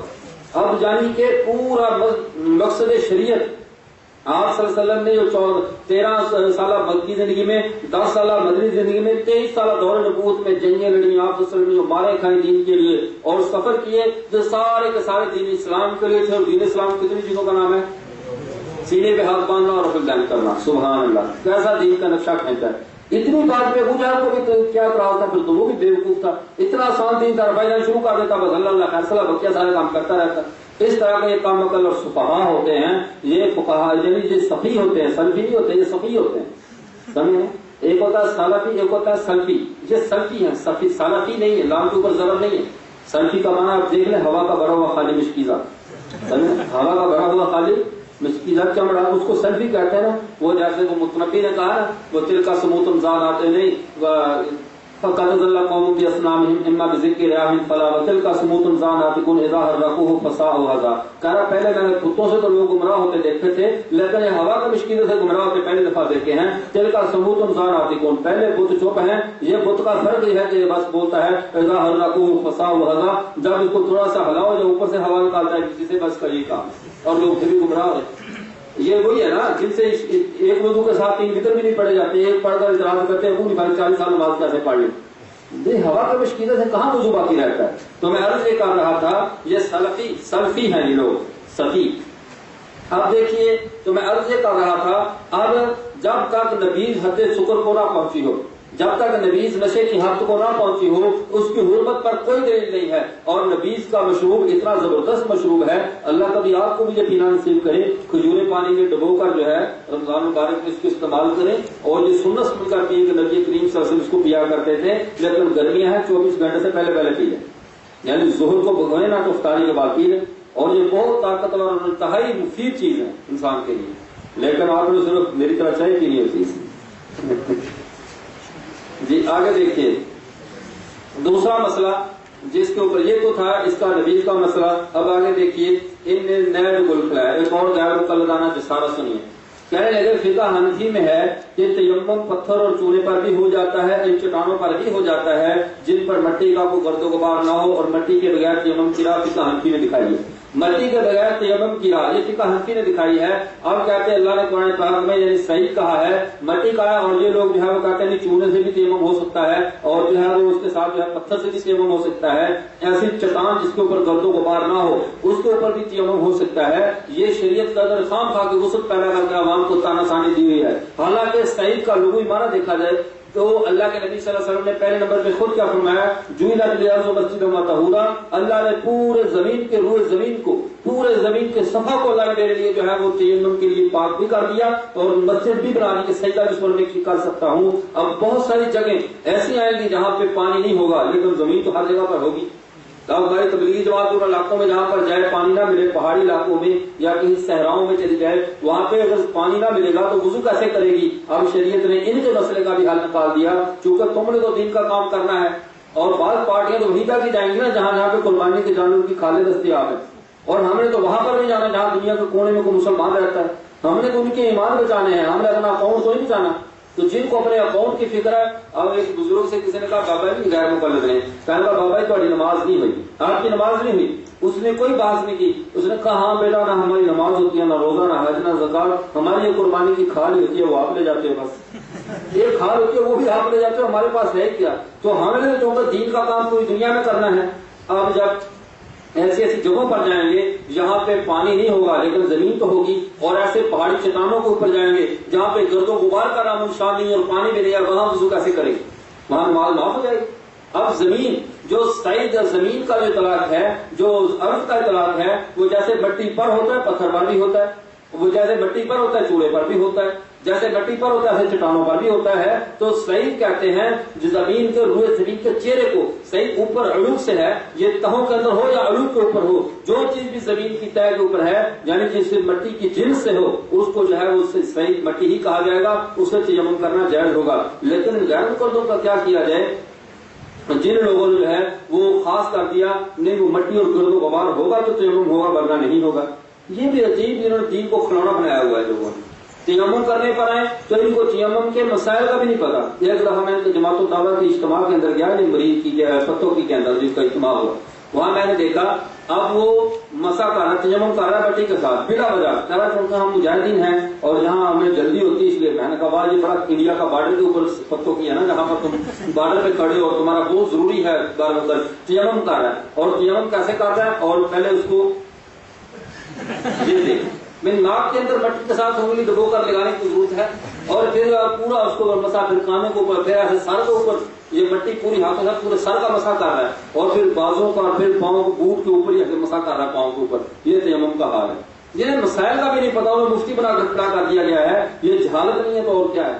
اب دیکھیے یہ تیمم کا جو مسئلہ ہے, سعید کا لفظ بتا رہا ہے کہ جو تراب جو مٹی کی قسم سے ہے, چاہے وہ پتھر ہو, چاہے چونا ہو, چاہے چٹان ہو, سب کے اوپر تیمم کرنا کیا ہوگا, جائز ہوگا. اب آگے دیکھیے اور مسئلہ, سیکھا کی کہہ رہے کتابوں میں لکھا ہے کہ ایک درہم کی برابر نجاست لگی ہو تو ان میں نماز پڑھنا جائز ہے. ایک درہم کے برابر نجاست لگی ہو تو اس میں نماز پڑھنا کیا ہے, جائز ہے. اور عام طور پر بہشتی زیور کی بات پر بھی اعتراض کرتے ہیں کہ بہشتی زیور میں لکھا ہوا ہے کہ اگر آدمی کی انگلی پہ نجاست لگی ہو, انگلی چاٹ لے تو انگلی پاک ہو جاتی ہے. یہ بات ہوتی ہے نہیں ہوتی؟ یہ تو آپ کو اکثر سننے کو ملی ہوگی, یہ لطیفہ آپ کو سننے کو ملا یا نہیں ملا بھائی؟ اگر جا کر آپ ایسے بہ رہے ہیں سنتے ہی نہیں ہیں. وہ مولانا مالا کنڈ بھائی مفتی صاحب بیٹھے ہیں, آپ کے علاقے میں تو یہ مسئلہ نہیں ہوگا. یہ گندگی ہمارے یہاں زیادہ ہے, ادھر فیکٹریاں زیادہ ہیں تو گندا مال ادھر سے زیادہ نہیں کرتا ہے. ادھر صاف ستھرے علاقے ہیں, صاف ستھرے لوگ ہیں, اگر کوئی زیادہ گڑبڑ کرے تو ویسے دماغ ٹھیک کر لیتے ہیں. جی میں یہ کہہ رہا تھا, اب جو نجاست تو انگلی کے اوپر نجاست لگی, فرمایا اس کو چاٹ دیا تو پاک ہے. اتنی بار کو پیش کرتی انہوں نے کہا کہ کیا انگلی پہ نجاست لگی ہو تو چاٹنا جائز ہے. بھائی جائز نہیں جائز کی بات کہاں ہے, مسئلہ یہ ہے کہ پاک ہے یا ناپاک ہے. اب انگلی کے اوپر نجاست لگی تو نجاست کا حکم کیا ہے, ازالہ نجاست, یعنی نجاست کو ظاہر کر دیا جائے. اگر کسی نے اس کو چاٹ لیا تو نجاست ظاہر ہوگی یا نہیں ہوگی, بتائیے, نجاست ظاہر ہوگی نا. اب نجاست ظاہر ہوگی چاٹنے کے ساتھ. اب انگلی تو پاک ہے, چاٹنا جائز ہے یا نہیں, یہ دوسرا مسئلہ ہے. چاٹنا جائز ہے یا نہیں, یہ کیا ہے, یہ دوسرا مسئلہ ہے. جہاں دو مسئلے انہوں نے خلط ملط کر دیے, ایک ہے انگلی کا چاٹنا, چاٹنے سے انگلی کا پاک ہونا, اور دوسرا اس کا چاٹنا. اب پاک ہونا یہ مسئلہ اور ہے اور اس کا چاٹنا یہ مسئلہ اور ہے. استاد محترم سے غیر مقلد سوال کیا, کہنے لگا کہ انگلی نجاست لگی ہو, انگلی چاٹ لی جائے, تم کہتے ہو پاک ہے, تو انہوں نے ہاں بالکل کہتے انگلی پاک ہے. چاٹنا حرام ہے ان کا, یہ دوسرا مسئلہ ہے. چاٹنا حرام ہے, یہ دوسرا مسئلہ ہے. اب استنجا کرنے سے آدمی کے سطر پاک ہو, شرمگاہ پاک ہو جاتی ہے نہیں ہو جاتی, بتائیے. اگر آدمی پانی کے ساتھ استنجا کرے تو اس کی شرمگاہ پاک ہو جائے گی یا نہیں ہو جائے گی؟ اگر وہ مسجد میں بیٹھ کے استنجا کر لے, بتائیے. اب اس استنجے کے ساتھ نماز پڑھے گا, نماز جائز ہوگی یا نہیں ہوگی؟ بولیے نا فقہاء کرام, نماز جائز ہوگی, اس لیے اس کا استنجا ہو چکا ہے. لیکن مسجد میں بیٹھ کر استنجا کرنا یہ گناہ ہے. میں نے بیٹھ کر کیا استنجا کرنا, یہ گناہ ہے. اس کی حرمت مستقل ہے, وہ ایک علیحدہ حرمت ہے, اس کا علیحدہ مسئلہ ہے. اب دو مسئلے چلے, ایک ہے استنجے کا ہونے سے پاک ہونا, ایک ہے مسجد میں استنجا کرنا. مسجد میں استنجا کرنا حرام ہے, اس کا گناہ اس پر الگ ہوگا, لیکن اس کی شرمگاہ پاک ہوگی, اس کے ساتھ وضو کر کے نماز پڑھنا چاہے تو نماز پڑھ سکتا ہے. اور انگلی پہ نجاست کا لگنا, اب نجاست لگی انگلی چاٹ لی، اب چاٹنے کی حرمت علیحدہ ہے اور پاک ہونا یہ مسئلہ کیا ہے؟ علیحدہ ہے۔ آپ مثال کے طور پر سمجھیے چھوٹا بچہ ہے، چھوٹے بچے کے ہاتھ کے اوپر کیا لگی، اب کیا پاک ہے یا ناپاک ہے؟ بچہ تو مکلف ہی نہیں ہے احکامات شریعہ کا، بچے کو پتہ ہی نہیں ہے۔ اب اس بچے نے کیا انہی ہاتھوں کو جو ہے اس نے چاٹ لیا، چاٹ کر انگلی کو اس نے بالکل صاف کر دیا۔ آپ بتائیے اس کی انگلی پاک ہے یا ناپاک ہے؟ اب چاٹنے سے وہ بچہ تو مکلف احکام شریعہ کا ہے ہی نہیں، بچے نے وہی انگلی جو ہے وہ دودھ کے اندر ڈال دی، اب وہ دودھ جو ہے اس کا پینا حلال ہوگا یا حرام ہوگا؟ شریعت نے اتنی باریکیوں پہ غور کیا ہے کہ بچہ جو ہے وہ دودھ پی رہا ہے، دودھ پیتے بچے نے کیا کی، پھر اس کو خود چاٹ دیا، اب یہ پاک ہوگا یا ناپاک ہوگا؟ اسی طرح اگر آدمی کی انگلی پہ نجاست لگی ہو، اب اس نے نجاست کو اور کچھ نہ اس نے تھوکا رگڑ کے صاف کر دیا، یہ مسئلہ اور ہے، لیکن انہوں نے بنا کر اس کو طوفان کھڑا کر دیا کہ انگلی پہ لگی نجاست کا چاٹنا جائز ہے۔ ایک غیر مقلد نے باقاعدہ ترتیب بنائی تھی ایک مسجد میں، یہ ہرون آباد کی طرف، کہنے لگا مسجد کے سامنے وہ بجلی زیور لے کر کھڑا جاتا، کہ دیکھو فقہ میں کتنا گندا مسئلہ لکھا ہے بجلی زیور میں، انگلی پہ نجاست لگی ہو تو چاٹنا جائز ہے۔ ہمارے وہاں تبلیغی بزرگ ہیں اور جب تبلیغی کام کرنے پہ آ جائے نا تو پھر اس راستے میں الحمدللہ رکاوٹ کوئی چیز نہیں ہوتی۔ اب وہ ادھر سے کورس کر کے گیا ہوا تھا 3 دن، جب اس نے 1 دن دیکھا، 2 دن دیکھا، تیسرے دن اس میں پھر جوابی کارروائی کی، یہ نظر الابرار اٹھا کر لے گیا، لے کر جا کرنا یہ نماز پڑھی، وہ نماز کے بعد باہر لوگوں کھڑا ہے پھٹے کے اوپر بیٹھ گیا، کہنے لگا یار دیکھو بشتی دیور میں لکھا ہے انگلی پہ نجاست لگی ہو تو اس کو چاٹ لینے سے انگلی پاک ہو جاتی ہے۔ اب ان بزرگوں نے کہا دوستو بزرگوں دیکھو تو سارے بزرگ ہمارے اپنے ہیں، سب کی بات مان کر چلنا چاہیے، یہ تھانوی صاحب بھی ہمارے اپنے بزرگ ہیں، علامہ ولید الزمان صاحب بھی ہمارے اپنے بزرگ ہیں، ان کے بزرگوں کا یہ بھی ہمارے بزرگ ہیں، ہم تو سب کی مان کر چلنے والے لوگ ہیں۔ انگلی پہ نجاست لگی ہو، تھانوی صاحب نے مسئلہ لکھ دیا کہ انگلی پاک ہو جاتی ہے چاٹنے کے ساتھ، اور علامہ ولید الزمان صاحب البرار میں لکھ دیا کہ منی پاک ہے۔ اب اس مسئلے بزرگوں کی دونوں کتابیں ہیں، ہم مل کر ان کا حل نکال لیتے ہیں، منی ہمارے ہاں پاک نہیں آپ کے ہاں پاک ہے، اور ہمارے ہاں انگلی چاٹنے سے پاک ہو جاتی ہے، حنفی کی انگلی پہ منی لگ جائے غیر مقلد کے منہ میں دے دے تاکہ تمہارے نزدیک پاک ہے تو پاک کس کو چاٹ رہے ہو، ہماری انگلی چاٹنے سے صاف ہو جاتی ہے، ہمارا مسئلہ بھی حل ہو گیا، تمہارا بھی حل ہو گیا، دونوں بزرگوں کی باتوں پہ عمل ہو گیا۔ دوبارہ اس کو ضرورت میں بشتی زیور لے کر کھڑا ہو جائے، اس نے کہا یہ نظر الابرار ہے، اب نجاست تمہارے منہ میں دے دی جائے، تم چاٹ لو، تمہارے ہاں ویسے ہی پاک ہے، پاک چیز چاٹنا کوئی عیب کی بات نہیں ہے، تم چاٹ لیا کرو، تمہارا مسئلہ بھی حل ہو گیا، ہمارا مسئلہ انگلی چاٹنے سے پاک ہوتی ہے، ہماری انگلی بھی پاک ہو گئی، مسئلہ ہی صاف ہے، جس انگلی میں نجاست ہو اسی غیر مقلد کو تلاش کر لیا کرے۔ جی تو دوسرا مسئلہ بقدر درہم، جو درہم کی مقدار ہے کہ اس کی درہم کی مقدار پاک ہے، یہ کنایا ہے، اور یہ کنایا کس چیز سے ہے؟ اور حضرت امام ابراہیم نقی رحمہ اللہ فرماتے ہیں انما فقرہ ذکر المقاعد فی مجالسہم فقنوا عنہ بالدرہم، فرمایا وہ لوگ اپنی مجلسوں کے اندر مقعد کا ذکر کرنا مکروہ سمجھتے تھے، ناپسندیدہ سمجھتے تھے، اس لیے انہوں نے کنایہ درہم کی مقدار لی، کنایتاً درہم کی مقدار لی۔ اگر کسی کو سمجھنا ہے تو درہم لا کر اسے چیک کروا دو کہ درہم کی مقدار ہے یا نہیں۔ اب آگے دیکھیے علامہ حلبی رحمۃ اللہ علیہ نے اس کے بارے میں شرح مراکز الفلاح اور غنیہ میں لکھا ہے کہ یہ جو درہم کی مقدار فرض کی گئی ہے، ایک مفروضہ بنایا گیا ہے کہ درہم کی مقدار اگر نجاست لگی ہو اور پتہ نہ چلے آدمی نماز پڑھ لے تو نماز ہو جائے گی۔ اب فرمایا اس کے اندر یہ مروی ہے حضرت عمر سے، حضرت علی اور ابن مسعود رضی اللہ تعالیٰ عنہ سے، یہ اعتراض فقہ حنفی پہ نہیں ہے، یہ اعتراض پھر صحابہ کرام پہ ہے، یہ اعتراض فقہ حنفی پہ نہیں ہوگا، اعتراض کس پر ہوگا؟ صحابہ کرام پر ہوگا۔ اسی طرح کیونکہ ان کو پھر یہ مسئلہ فقہ حنفی کا نہیں ہے، امام شافعی رحمہ اللہ کا بھی یہی مسئلہ ہے، امام نووی رحمہ اللہ شرح مسلم صحیح مسلم جلد اول صفحہ 136 پہ یہی فرماتے ہیں کہ بقدر درہم یعنی جو معاف مقدار ہے وہ موضع استنجا ہے اور اتنی مقدار میں پاک ہے۔ اور آگے حافظ ابن حجر عسقلانی رحمۃ اللہ علیہ جو ہے وہ فتح الباری جلد اول میں فرماتے ہیں ہم نے اس کو جو مقرر کیا ہے ناپاکی کی مقدار کو وہ درہم کی مقدار اخذا موضع استنجا،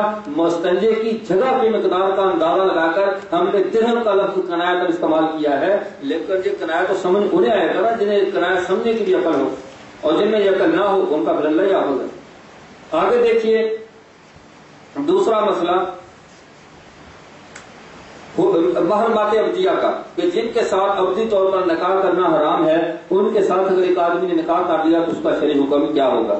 اس مسئلے کو لے کر کہتے ہیں دیکھیں جی فقہ حنفی میں لکھا ہے ماں بہن اور بیٹی کے ساتھ نکاح کرنا جائز ہے۔ ماں بہن اور بیٹی کے ساتھ نکاح کرنا یہ تم نے تفصیل بیان کی ہے، فقہ حنفی نے تو یہ تفصیل بیان نہیں کی۔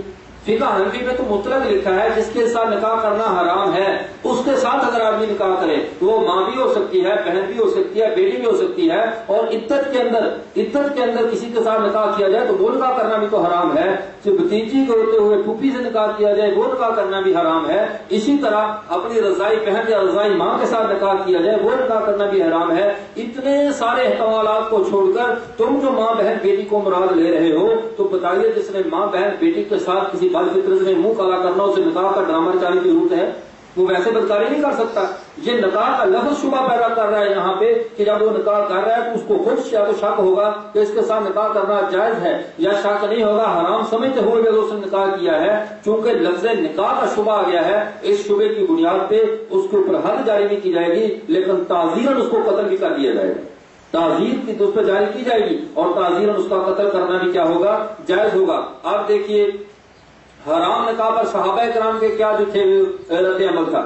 حضرت عمر رضی اللہ عنہ کے زمانے میں صحابی شریف جلد 285 پہ روایت موجود ہے، حضرت عمر رضی اللہ عنہ کے زمانے میں ایک مقدمہ آیا، ایک آدمی نے حالت عدت کے اندر ایک عورت کے ساتھ نکاح کر لیا، اس کی عدت باقی تھی، چونکہ عدت کے اندر عورتیں بھی کچھ پہلے کے نکاح میں باقی ہوتی ہے، جب تک عدت ختم نہ ہو پہلے سے نکاح کا جو ہے وہ مسئلہ کچھ باقی رہتا ہے، اس لیے وہ عدت کے اندر آگے عورت نکاح نہیں کر سکتی، یہ حرام ہے۔ اب اس نے نکاح کر لیا، جب اس نے نکاح کیا اب مسئلہ کیا ہوا؟ حضرت عمر رضی اللہ عنہ پتہ چلا، فرمایا ان کو جو ہے بلاؤ، بلوا کر ان کو کوڑے مارے، حالانکہ نکاح کیا تھا، حرام سے نکاح کیا تھا، اگر ان کے اوپر حد ہوتی تو حضرت عمر رضی اللہ تعالیٰ کے حد کے اوپر جو ہے وہ گردنیں اڑوا دیتے، حضرت عمر رضی اللہ عنہ تعزیرن ان کو کوڑے مروائے اور مروا کر دونوں کے درمیان تفریق کر دی، دونوں کو جدا کر دیا، چونکہ وہاں پہ نکاح موجود تھا۔ جب اگر وہ ویسے زنا کر رہے ہوتے، خالصتاً وہ زنا ہوتا تو حضرت عمر ان پر حد جاری کرتے اور ان کو کوڑے مرواتے، ان کو حد جاری کرتے نا کہ شادی شدہ تھے وہ، جب انہوں نے نکاح کیا عدت کے بعد جو ہے عدت کے اندر جو نکاح کر رہی ہے، لیکن حضرت نے اس کے اوپر جو ہے وہ حد جاری نہیں فرمائی بلکہ اس کو کوڑے مروا کر یہ اس مسئلے کی وضاحت کر دی کہ اگر غلطی سے محرمات ابدیہ سے نکاح ہو جائے اس کے اوپر حد نہیں ہوتی بلکہ اس کے اوپر تعزیر ہوتی ہے۔ یہ جب بھی دھوکہ دیتے ہیں دھوکہ دینے کے لیے تعزیر والے لفظ کو چھوڑ دیتے ہیں، سن کہا کہ حد نہیں ہے، حد نہیں ہے، اس کا کیا مطلب ہے؟ جو مرضی کرتے لوگوں کو پوچھنے والا نہیں ہے۔ اسی طرح تھوڑی پرچیاں دیر والی ہیں، میں مختصر کر رہا، باقی یہ آپ حضرات کے سامنے جو کتاب آ جائے گی بس اللہ خیر صلی اللہ اس کی آگے کاپی کروا رہے ہیں، کیا حال سبق بند کر دیں جی؟ آپ کے سوالوں کا جواب دے لو نا، پھر بات کے اندر جو ہے بقیہ دوسرا مسئلہ ہے خون سے ایت لکھنا اور جو ہے وہ پیشاب سے سورہ فاتحہ کا لکھنا جو جائز ہے ناجائز ہے، اس کی وضاحت جو فقیہ ہے اس کے اندر میرا پورا تفصیلی مضمون موجود ہے، مفتی تقی عثمانی صاحب کے کتابہ علمیہ اور کیا مقالات کے اندر بھی اس کا جواب موجود ہے، اگر آپ اس وہاں سے دیکھ لیں تو یہ وضاحت تو بہتر رہے گا، آپ اس کی کاپی کروا لیں، پورا مضمون تفصیل سے لکھ دیا جی۔ اللہ اکبر، انہوں نے علمی کو نہیں پرچیاں آ گئی، جس عضو پر نجاست لگے وہ 3 بار چاٹنے سے پاک رہتا ہے، حال ہے مقرر کر سو کہ آپ کے تو صاف کرے، مگر منہ کا کیا بنے گا؟ وہی تو بات میں نے بتا دی، افسوس ہے کہ عضو تو صاف کر لیا مگر منہ کا کیا بنے گا؟ مسئلے دونوں لگا رہے ہیں، منہ کا کیا بنے گا؟ میں نے پہلے کہا چاٹنا حرام ہے، صاف ذات کر دی نا، اور عالم گیری میں اور جس کتاب کا حوالہ دیا گیا ہے وہاں پر یہ صراط لکھی ہوئی ہے کہ اگر صراط کے ساتھ لکھا ہے اس کا چاٹنا نجاست کا بالکل ناجائز اور حرام ہے، لیکن اگر چاٹ لیا تو عضو پاک ہو جائے گا، لیکن چاٹنا یہ مستقل لہرا گناہ رہے گا۔ دونوں مسئلوں کو اپنی حد پر رکھتے ہوئے مسئلہ سمجھنے میں اختلاف نہیں ہوتا۔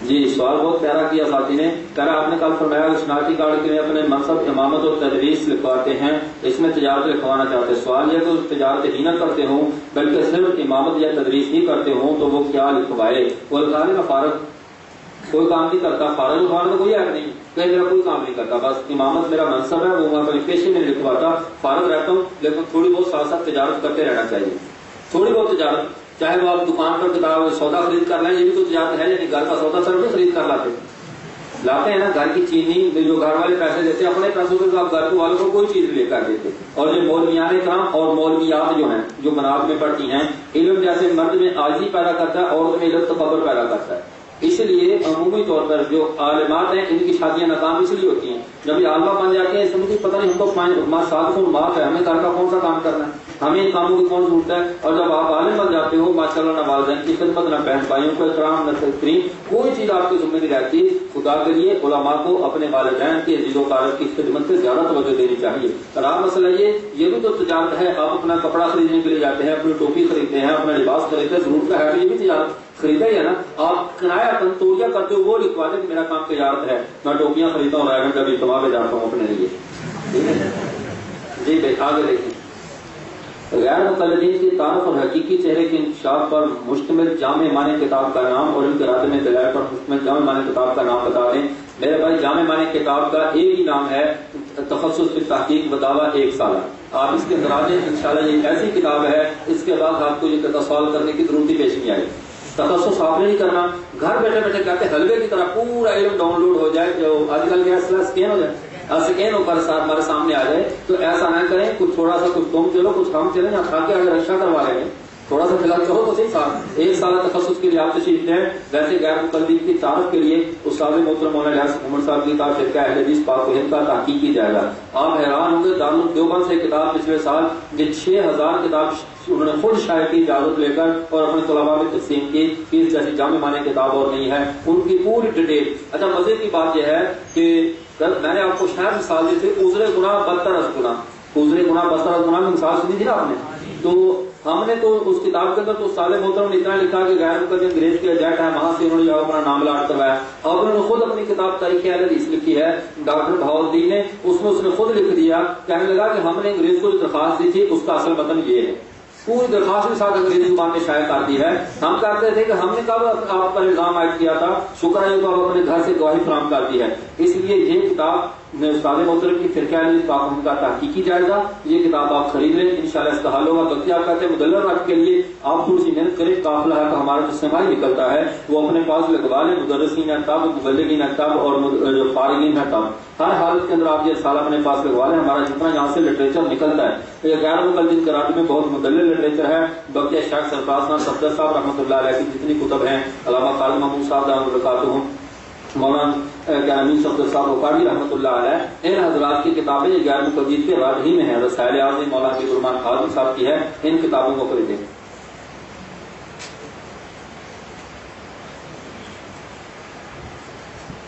جی آپ حضرات یہ بات دہرا رہے ہیں کہ قاضی تعزیر کے اندر جتنی سزا دینا چاہے تو صحیح ہے, اگر قاضی اس کو قتل کر دے تو بھی صحیح ہے. پوچھیں تعزیر کے اندر کیا حد سے زیادہ سزا دینا درست ہے. مثلا کسی غیر مسلم لباس کیا اس کو قتل کرنا تعزیرن جائز ہے. مجھے شبہ اس کہ ہدایت تو میں ہے کہ حد سے زیادہ سزا دینا درست نہیں تعزیرن, اور تقریباً وہاں پر صاحب ہدایت نے اس کا حدیث بھی پیش کی ہے. جی ساتھی کا اعتراض بالکل برحق ہے ماشاءاللہ کہ تعزیر کے اندر حد سے زیادہ سزا دی جا سکتی ہے یا نہیں دی جا سکتی. تو یہ فقہ کا ایک مستقل ضابطہ ہے کہ تعزیر کے اندر عموماً جو ہے وہ حد سے سزا کو کم رکھا جائے گا, لیکن سیاستاً اگر سزا سخت سے سخت دی جائے, جیسا کہ لواطت کرنے والے میں شرم حق تو نہیں ہے, لیکن حضرت علی رضی اللہ عنہ سے مرضی ہے کہ اس کو جو ہے وہ دیوار گرا کر اس کے اوپر دیوار گرا دی جائے. کسی نے کہا کسی فقیر نے اس کو پہاڑ سے گرا دیا جائے, کسی نے کہا کہ اس کو زندہ جلا دیا جائے. تو یہ جتنے بھی اقوال ہیں یہ حد سے زیادہ سخت ہے. تعزیر جو ہوتی ہے, تعزیر کا مطلب انذار, ڈرانا. تو ڈرانا حد تو ایک مقرر ہے, اس کے اندر تو وہ کمی بیشی نہیں ہو سکتی. تعزیر کا مطلب یہ ہوتا ہے کہ ایسی اس کو سزا دی جائے کہ دوسرے اسے عبرت پکڑیں. اب جو تعزیر کی حد سے کم سزا یہ جرم کی نوعیت کے اعتبار سے ہے. اگر جرم بڑا ہے تو تعزیر کی سزا زیادہ کی جا سکتی ہے, اس میں کمی بیشی کا اختیار ہے. اور وہ جو صاحب ہدایت لکھا ہے وہ درجہ استحباب کے اوپر اس کو معمول کیا جائے. کتاب عالمی میں لکھا ہے کہ ہنسوں اور کتوں کا گوشت بیچنا جائز ہے. غیر مقلدین کا اعتراض صحیح ہے یا غلط ہے؟ بھائی یہ وہی کاروں کے وہاں لکھا ہوا کھال پاک ہے تو بھاگت دینے سے یہ گوشت پر خود چلے گئے, یہ خود گوشت پر چلے گئے کہ کتے کا گوشت بیچنا جائز ہے. حرام چیز کی بیع احناف کے ہاں حرام ہی ہے, اس لیے وہاں پہ یہ بات نہیں ہے. امیر اتحاد اہل سنت لاہور مولانا مشکور حقانی صاحب کا سبق کب ہوگا انشاءاللہ, پریشان نہ ہو, شاید کل ہوگا انشاءاللہ. قافلہ حق سالہ لگوانے کا طریقہ کار کیا ہے وضاحت فرمانے. جب یہاں پر کچھ کا سبق پڑھا رہا ہو اس وقت جا کر آپ جو ہے یہ سامنے مولانا زبیر صاحب ہیں ان کو اپنا ایڈریس لکھوا دیں, پیسے جمع کروا دیں اور کروا کر جو اپنا سالہ لگوا دیں. بات سمجھ میں آئی؟ چھٹی کے اوقات میں وہ تو آپ کا وقت ضائع ہوگا. اور آپ کا وقت بہت قیمتی ہے. اللہ علماء کے وقت تو ایک منٹ قیمتی ہے, بالخصوص جو چھٹی کے بعد ہوتے ہیں وہ تو بہت قیمتی ہوتے ہیں. ہمارا جو وقت ہے وہ قیمتی نہیں ہے, اس لیے ہمارے وقت کے درمیان جا کر آپ وہاں پر اپنا قافلہ جو بھی لگوانا چاہیں لگوا لیں. ٹھیک ہے, بندہ خدا چھٹی کے اوقات میں مولانا زبیر صاحب کے پاس ایڈریس بھی لکھوا دیں, پیسے بھی جمع کروا دیں. جی بھائی, اگر کوئی حنفی عرب ممالک میں جا کر شافی حملی مسجد کا اس ملک سے واپس آ کر حنفیوں کو چھیڑنا شروع کرے, اس شخص کے بارے میں کیا عقیدہ رکھنا چاہیے؟ یہ ادھر سے شافی اور مالکی حملی ہو کر نہیں آتے, یہ غیر مقلد ہو کر آتے ہیں. اس لیے ان کے بارے میں عقیدہ کیا رکھنا چاہیے, اس کو ٹھکائی کرنی چاہیے اور کچھ بھی نہیں. وہ عربی کورس ہوا ہوں والا ایک بار پھر سکھایا جائے تاکہ صحیح سمجھا جائے. اور بھی میں اپنے گاؤں میں لڑکوں کو جی اپنے لڑکوں کو پڑھائے. بھائی ٹھیک ہے, جن کا شوق ہے وہ ٹھہر جائیں یہاں سے کورس کے بعد, کیونکہ جہاں پہ ایک دن مقرر ہوتا ہے. اب کورس کے دنوں میں تو ایک عالم کی خواہش پہ عمل نہیں ہو سکتا, یہاں تو ایک ایک کام مقررہ وقت پر ہوتا ہے. جو حضرات یہاں رہیں گے انشاءاللہ آپ 10-15-20 یہاں پہ ٹھہر جائیں جو یہ کورس کرنا چاہتے ہیں. ہم انشاءاللہ ان کو کھانا بھی دیں گے, سب کچھ دیں گے. ایک ہفتہ یہاں پہ ہم استاد کا انتظام بھی کرتے ہیں. ٹھیک ہے, اب پتا چلے گا کس کو شوق ہے. ٹھیک ہے, تو گھر سے پا رہے. اگر انسان کو بسم اللہ پڑھ کر ذکر کیا جائے تو کھانا حلال ہے, بغیر بسم اللہ پڑھے حلال ہے. نفس کیا تھا اعتراض ہے, یہ غلط ہے بالکل. یہ اچھا نہیں, اس میں سوال ٹھیک کیا ہے. کہہ رہا ہے ہندو زبان نزول برال میں دعوے نے لکھا کہ انسان کو بسم اللہ پڑھ کر ذکر کیا تو کھانا حلال ہے. کیا واقعی ٹھیک ہے؟ میری نظر سے ایسی بات کوئی نہیں گزری. اس کی ایسی بات میری نظر سے اختلاف ہونے کا یہ مطلب نہیں ہے کہ اس کی طرف غلط باتیں منسوخ کرتے رہو. میری نظر سے ایسی کوئی بات نہیں گزری. ہوگا تو آپ مزید دیکھ لیں, یہیں پہ پڑھی نزول برال میں. پھر کتابہ شیعہ کے بارے میں آپ نے پہلی بات کی, تھوڑا سا اس سے دوبارہ روشنی ڈالنی کی نیٹ فرمانے. چلو یہ بھی ڈالتے روشنی. استاد برائے مہربانی اپنا موبائل نمبر بتا دیں. یہ یہاں پہ بتانا اس لیے مناسب نہیں ہے کہ آواز مستورات میں بھی جا رہی ہوتی. ٹھیک ہے, اور یہ مولوی برباد اسی وقت ہوتے ہیں جب جلسہ عام میں اپنے فون نمبر بتاتے ہیں نا, اور فون نمبر بتا کر پھر ہوتا کیا ہے کہ بعد میں رابطے شروع ہو جاتے ہیں. پھر اپنے گھروں میں بے رون کے بعد ہی اپنے چھپا نہیں رہتا, تو یہ آواز کی شروع ہو جاتی ہے. اس لیے کبھی بھی اپنا نمبر جلسہ عام میں عوام میں نہیں بتانا چاہیے. جن ساتھیوں کو ضرورت ہے وہ اشرف آپ کو بتا دے گا بعد میں. ٹھیک ہے, اشرف سے لے لیں. مجھے ایسی آوازی کا شوق نہیں ہے کہ بعد میں وہ یہ تو کئی ہوتی فارغ بیچارے اور کچھ نہیں ہوتا ہے. چلو فلاں مولوی صاحب کا نمبر ہے, اسی سے جو ہے وہ تھوڑا سا بات کرنے مسئلہ پوچھ رہے ہیں. میں عورت کو مسئلہ نہیں بتاتا. بڑے شیخ ہیں جن کی صلاح ہوئی, بڑے حضرات بزرگ وہ بتائیں. ہمیں اپنے اوپر اعتماد نہیں ہے, ہم اس بات اعتمادی والی باتیں نہیں کریں. نبیز جمل شادی سے پہلے پیجیے, بعد میں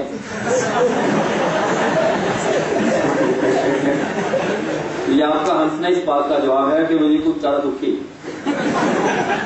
تو بہرحال دونوں صورتوں میں ٹھیک ہے, دونوں صورتوں میں ٹھیک ہے. لیکن بہتر ہے کہ نا یہ قریب قریب والا بھی جو مراحق ہو, مراحق کی شادی جو ہم قریب لاحق ہونے والا اینڈ جس کی کیا دی ہے وہ سر پر ٹوپی پہن دی ہے, داڑھی مجھ سے بڑھانے پر کیا دی ہے رات فرما دیں.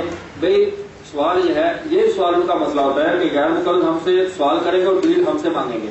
بھائی موٹر سائیکل اگر وہی کہاں ہے مولانا عثمان صاحب, یہ عثمان صاحب کا موٹر سائیکل اگر پولیس والے روک لیں, کہیں عثمان صاحب اس کے کاغذات دکھاؤ, آپ کا موٹر سائیکل ہے, یہ کہ جی میرا موٹر سائیکل ہے, اس کے کاغذات دکھاؤ. یہ الٹا ان سے پوچھیں آپ دکھاؤ کس کاغذ میں لکھا ہے میرا نہیں. بات سمجھائی, جس کا دعویٰ ہے دلیل اسی کو ذمہ ہے نا. جب دعویٰ ان کا ننگے سر رہنے کا تو دلیل ان کے ذمہ ہے, ہمارے ذمہ تو نہیں ہے. داڑھی کو بڑی رکھتے ہیں تو یہ دلیل بھی ان کے ذمہ ہے, ہمارے ذمہ نہیں ہے. لیکن بتاتا چلو یہ دلیل سوائے آبادی کچھ بھی نہیں ہے. اب ان کے محققین نے بھی لکھنا شروع کر دیا کہ داڑھی ایک منٹ سے زیادہ کا کاٹنا بالکل جائز ہے. بخاری شریف جلد 2 صفحہ 875 میں بھی حدیث مبارکہ موجود ہے. حضرت عبداللہ بن عمر رضی اللہ تعالیٰ کے بارے میں کان اذا حج بیت امر اخذ بالله بطولها وارضها بقدر القبضه فما فضل اخذ. حضرت عبداللہ بن عمر رضی اللہ تعالیٰ اپنی داڑھی طول اور سے ایک مشت کی مقدار پکڑ گئے, جو زیادہ ہوتی تھی اس کو کاٹ دیتے تھے. یہ حدیث بخاری میں موجود ہے. مجھے اپنی دلیل کا پتہ ہے, ان کی دلیل کیا ہے یہ ان سے پوچھ لیں. اگر ایک آدمی کو پتا نہ ہو کہ فلانی لڑکی میری رضائی بہنوں سے شادی کر لی, شادی کے بعد کے بچے پیدا بعد اس کو پتا چلا جو میری رضائی بہنوں سے دونوں کارن کو بچوں کا کیا ہوگا, فوراً جدائی ہو جائے گی, فوراً ان کو جدا کر دیا جائے. یہ یعنی ورگی شبہ جس کو کہتے ہیں شبہ کے ساتھ بتی ہوئی ہے, ان بچوں کو حرامی کا غلط الفراش ہی کہا جائے گا. لیکن جو ہے چونکہ شبہ کی وجہ سے ہوئی ہے اس لیے ان کو جدائی کروا دی جائے گی فوری طور پر. اب ہمیشہ کے لیے ساتھ ہی رہ سکتے ہیں. استاد محترم میرے گھر میں کچھ مسائل ہیں, دعا فرمائے اللہ تعالیٰ تعارفیت سے حل فرمائے. بالکل ہم صاحب آپ کے لیے دعا کرتے ہیں اللہ تعالیٰ سب مسلمانوں کو اور آپ کے مسائل کو اپنے خصوصی فضل و کرم سے حل فرمائے. حسین آپ نے رات سنایا کہ امام شاہد بغیر تو آپ روز کرنا جائز ہے، امام صاحب کے نزدیک کرنا جائز ہے، پھر کہتے ہیں چاروں امام حق ہیں، یہ کیسے امام ہے؟ کہتے ہیں تو آپ نے دوسرا کہتا ہے، ایک کہتا صحیح ہوگا دوسرا۔ ہاں یہ سوال کیا اس نے کہ امام ابو حنیفہ، یہ آپ کا وقت تو نہیں ضائع ہو رہا؟ جن کا ہو رہا ہے وہ چلے جائیں۔ اچھا وہ پانی پینے جا رہے ہیں، میں نے شاید وقت بچانے جا رہے ہیں، چلو آپ یہ بھی توجہ رکھیں۔ آپ دیکھیں ایک امام کہتا ہے جائز ہے، ایک کہتا ہے ناجائز ہے۔ اب یہ برحق کیسے ہیں؟ برحق کا مطلب یہ نہیں کہ ان میں اجتہادی اختلاف نہیں ہوگا، اجتہادی اختلاف ہے۔ جیسے امام حضرت آدم علیہ السلام کی شریعت میں بہن سے نکاح کرنا جائز تھا، ہماری شریعت میں حرام ہے۔ آپ بتائیے ہمارے نبی کی شریعت میں جو حرام ہے، آپ ان دونوں نبیوں کے بارے میں کہہ سکتے ہیں کہ وہ نبی حق پر تھا یا نہ حق ہے؟ حضرت یوسف علیہ السلام کی شریعت میں سجدہ تعظیمی جائز تھا، ہمارے نبی کی شریعت میں حرام ہے۔ یہ اختلاف شریعت اور اختلاف مسائل کی وجہ سے حلال اور حرام کا نہیں ہوتا، بلکہ یہ اولا اور غیر اولا کا اختلاف ہے، سب حق پر ہیں، اور اب اجتہاد کی وجہ سے مجتہد کو اس کے عمل پر اجر ملے گا۔ جس نے کہا جائز ہے، وضو یعنی وضو ٹوٹ جاتا ہے، اس کے اپنے دلیل ہے، اس کے تابعدار اس پر عمل کریں گے، اور جن کا وضو نہیں ٹوٹتا اس کے پیروکار اس پر عمل کریں گے۔ جو بلا دلیل دونوں کو اکٹھا کرے گا یہ شخص گمراہی کا شکار ہوگا۔ ہمارے ہاں مزاج ایسا ہے کہ جب تک گاڑی دروازے پر نہ پہنچ جائے دروازہ نہیں کھولنا، جب تک بجلی چلی نہ جائے جنریٹر نہیں چلانا۔ ہر کام تھوڑا سا پہلے کر لینا چاہیے نا ایڈوانس۔ جیسے آپ میں سے ماشاءاللہ بعض حضرات نے خدمت کے لیے اپنے آپ کو پیش کیا، لیکن وہ اس وقت جاتے ہیں جب برتن لگ جاتے ہیں، اور اس وقت واپس آ جاتے ہیں جب ساتھی کھانا کھا کر فارغ ہوتے ہیں، بعد میں برتن دھونے کی بھی زحمت نہیں کرتے ہیں۔ چلو اللہ جزائے خیر، چلو ہم خود کر لیا کریں گے یار، آپ مہمانان رسول ہو، کوئی مسئلہ نہیں۔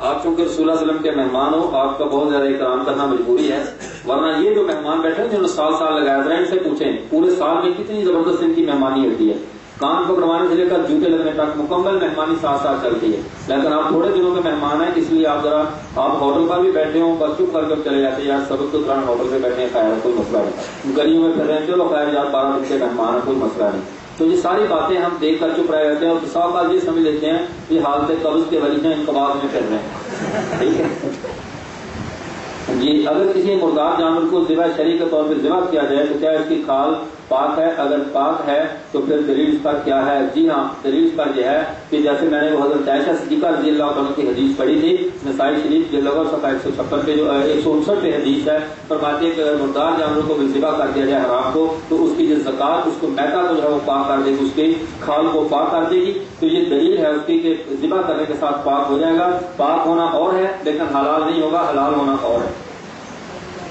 جی۔ امام ابو یوسف کے نزدیک شراب بطور دوا کے استعمال کرنا جائز ہے، غیر مقلد اس مسئلہ پر بھی اعتراض کرتے اس کی وضاحت فرما دیں۔ یہ پورا مسئلہ جس کو تداوی بالحرام کہتے ہیں کہ حرام کے ساتھ علاج کرنا جائز ہے یا نہیں، یہ پورا مسئلہ میں نے آپ کو بتایا شراب کے ساتھ ہے یا پیشاب کے ساتھ ہے، پورے مسئلے کا فقیر کے اندر موجود ہے، پہلے یا دوسرے شمارے میں وہ لے کر اس میں پڑھ لیں، پوری تفصیلات موجود ہیں۔ لیکن اصح مسئلہ یہی ہے جو امام ابو حنیفہ کا قول ہے، اسی پر فیصلہ ہے والظاہر والمنع، اور یعنی فتویٰ اس پر ہے کہ منع ہے، ایسا کرنا جائز نہیں ہے۔ اگر کوئی شخص وطر پڑھ رہا ہو تو دعائے قنوت بھول جائے تو کوئی شخص کہے دعائے قنوت رکوع کے بعد پڑھ لے، سجدہ سہو ضرور کرنا ہے کیونکہ یہ کسی کے نزدیک جائز تو ہے، مسئلہ کی وضاحت فرما دیں۔ اگر یہ بات کسی کے نزدیک جائز ہے تو جو کھڑونا بن جائے گا، سجدہ صاحب ہوتا ہے ترک واجب پہ، ہمارے ہاں رکوع سے پہلے سجدہ قنوت کا پڑھنا یہ واجب ہے، ترک واجب پر اب یہ سجدہ صاحب کرے گا، اب لوٹ کر رکوع سے دوبارہ جو ہے وہ دعائے قنوت پڑھنے کے لیے نہیں آئے گا بلکہ بعد میں سجدہ صاحب کر لے گا، رکوع کے بعد پڑھے گا تو آگے سجدے کے اس کو تاخیر ہوگی، اور سجدے سے تاخیر کرنا یہ واجب سے تاخیر کرنا اس پر پھر سجدہ صاحب واجب ہوگا، اس لیے بہتر یہ ہے کہ بس وہ رکوع کے بعد پورا دعائے قنوت نہ پڑھے بلکہ اپنا بعد میں سجدہ صاحب کر لے۔ غیر مقلد جب ہم سے سوال کرتے ہیں بحث کے حلال اور حرام کا ثبوت قرآن و حدیث سے دکھاؤ تو جواب دیتے ہیں کہ آپ صلی اللہ علیہ وسلم نے حلال جانور کی نشانیاں بتائی ہیں، ان میں بحث بھی داخل ہے، برائے مہربانی اس حدیث کی وضاحت فرما دیں۔ اب وہ حدیث نہیں ہے، وہ عربی لغت کے اندر الجاموس و نو من البقر، جاموس بھینس کو گائے کی قسم سے شمار کیا گیا ہے، عرب علاقوں میں گائے بھینس کا نام پایا جانا اس کے حرام ہونے کی دلیل نہیں ہے، لیکن مسئلہ یہ اس وقت بنتا ہے جب بھینس کی قربانی کا موسم آتا ہے، غیر مقلد کہتے ہیں بھینس کی قربانی کرنا جائز نہیں ہے، کرم ممالک میں نہیں پائی جاتی، قرآن اور حدیث میں اس کا ثبوت نہیں ہے، لیکن یہ مسئلہ صرف اس کے ذبح ہونے تک ہوتا ہے، اختلاف ذبح ہونے کے بعد اس کی کھال جماعت الدعویٰ کو لینا جائز ہو جاتی ہے۔ اس کے علاوہ جماعت الدعوہ کا اخبار ہے غزوہ، اب آج کل جرار کے نام پہ چل رہا ہے، اور اس کی 7 دسمبر 2007 اس کے اندر لکھا ہے کہ بھینس کی قربانی کرنا بالکل جائز ہے، اس میں کسی کا اختلاف نہیں ہے، بعض علماء نے اختلاف کے دلیل پر مبنی ہے، لیکن راجح یہی ہے کہ بھینس کی قربانی کرنا یہ بالکل جائز ہے، اس کے اندر جو ہے وہ عمل کرنا چاہیے۔ جو ترغیب دی غیر مقلد نہیں ملا ملتانی نے باقاعدہ اس پر کتاب لکھی ہے بھینس کی قربانی کا تحقیقی جائزہ، تو اس کے اس نے جائز قرار دیا ہے۔ غیر مقلد کے پیچھے نماز پڑھنا صحیح ہے یا نہیں؟ بالکل صحیح نہیں ہے، اس لیے اس کا تو وضو نہیں ہوتا، کیونکہ اس کے ہاں دخول بلا انتظار کے ساتھ وضو واجب نہیں ہے، وضو نہیں ٹوٹتا، وہ دخول کر کے آیا ہوگا، آپ ہو گئے امام کا وضو کھڑا ہے اور وہ آپ کی نماز خراب کرنے کے لیے دخول کر کے کھڑا ہوگا، اس کے ہاں خون کا نکلنا ناقض وضو نہیں ہے، جب خون کا نکلنا ناقض وضو نہیں ہے تو وضو دانتوں سے خون نکال کر کھڑا ہوگا، آپ مطمئن ہو گئے، اور امام کا باوضو ہونا ضروری ہے، اس لیے غیر مقلد کے پیچھے نماز نہیں ہوتی، اگر مجبوری میں پڑھی ہے تو خوشی سے لوٹا لو۔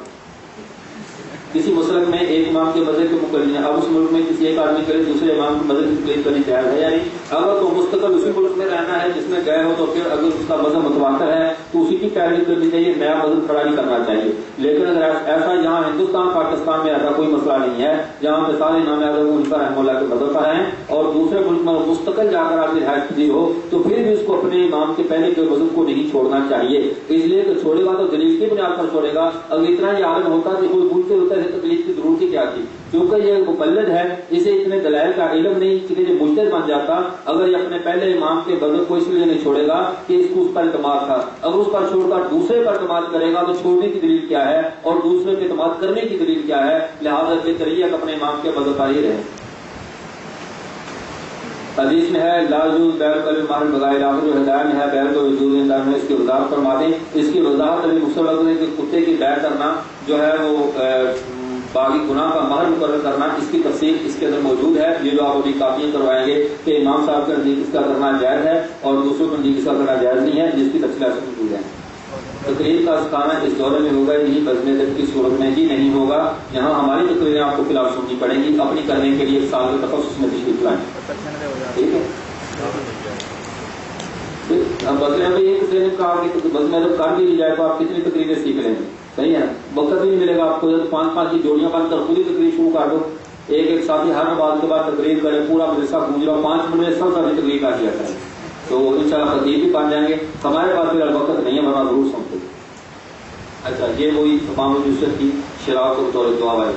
بریڈی کے ساتھ کہتے ٹوپی پہننا سر پر عیسائیوں کا شعار ہے اور سر پر ماما باندھنا یہودیوں کا شعار ہے، اس کی وضاحت کریں، اور ان کے سروں پہ دونوں چیزیں ہوتی ہیں، ان کے سروں پہ ٹوپی باندھنا ہو یا ماما باندھنا، یہ دونوں چیزیں ہوتی ہیں، ہم یہودیوں اور عیسائیوں کی طرف نہیں دیکھتے، جو چیز پیغمبر صلی اللہ علیہ وسلم سے ثابت ہو جائے وہ کسی قوم کا شعار بھی بن جائے تو ہمیں کوئی پرواہ نہیں ہے۔ آپ صلی اللہ علیہ وسلم نے سر پہ ٹوپی بھی رکھی ہے، آپ صلی اللہ علیہ وسلم نے اپنے سر پر امامہ بھی باندھا ہے، دونوں چیزیں جب نبی اکرم سے ثابت ہیں، آپ کو یہودی اور عیسائی باندھے تو آپ جو ہے اس کے اوپر ہم اس وجہ سے نہیں چھوڑ دیں کہ یہودی اور عیسائی کرتے ہیں، آپ داڑھی کو شک بھی رکھتے ہیں اس وجہ سے چھوڑیں، شکوں کا شعار ہے، ہم اپنے نبی کی سنت کو چھوڑ دیں، لوگوں کی طرف دیکھ کر اپنے دین کا بیڑا غرق نہیں کیا جائے گا، ہم اتباع سنت کے پابند ہیں، یہود اور نصارہ کے پابند نہیں۔ ہاں جو چیز آپ سے ثابت نہ ہو اور یہود اور نصارہ کا شعار ہو تو اس کو چھوڑنا ضروری ہے۔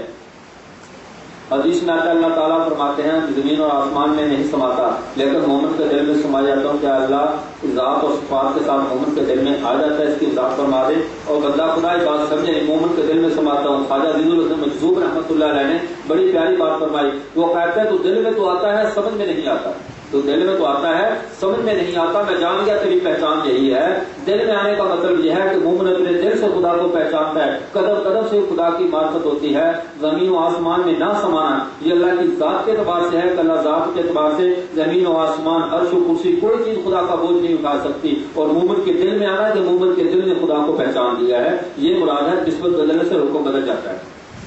زارو طالبی سے ایک حدیث ہے داڑھی کو بڑھایا مونچھوں کو کٹوایا، جس سے ظاہر نکل گا داڑھی کٹوانا اور ایک ملک کا نزدیک ٹھیک نہیں، اس پر وضاحت فرما دیں۔ یہی حدیث جو بخاری شریف کے اندر میں نے بیان کی ہے کہ آپ سے سن میں خالف المشرکین وغفر اللہ وقت الشوارب، اسی حدیث کو بیان کرنے والے صحابی ہیں حضرت عبداللہ بن عمر رضی اللہ تعالیٰ عنہ، وہ اس حدیث کو بیان کر فرماتے داڑھی کو بڑھاؤ اور مونچھوں کو کترواؤ، اور بڑھانے کی مقدار بھی بیان فرما دی ہے کہ اذا حج ایک امر اخذ من لحیته فما فضل اخذ، جو ایک فٹ سے زیادہ اس کو کاٹ دیتے تھے، جب نبی کی حدیث اللہ کا قرآن نبی سے لیا جائے گا مسلک اہل سنت بنتا ہے، اور اللہ کے نبی کی حدیث صحابی کی تشریح کے ساتھ لی جائے تو مسلک اہل سنت بنتا ہے۔ اگر حدیث نبی کی ہو، تشریح صحابی کی نہ ہو، وہابی کی ہو تو مسلک غیر مقلد بنتا ہے۔ ہم حدیث نبی کی لیتے ہیں، تشریح صحابی کی لیتے ہیں، صحابی نے وضاحت کر دی ہے، ایک مجھ سے زائد کاٹنا جائز ہے۔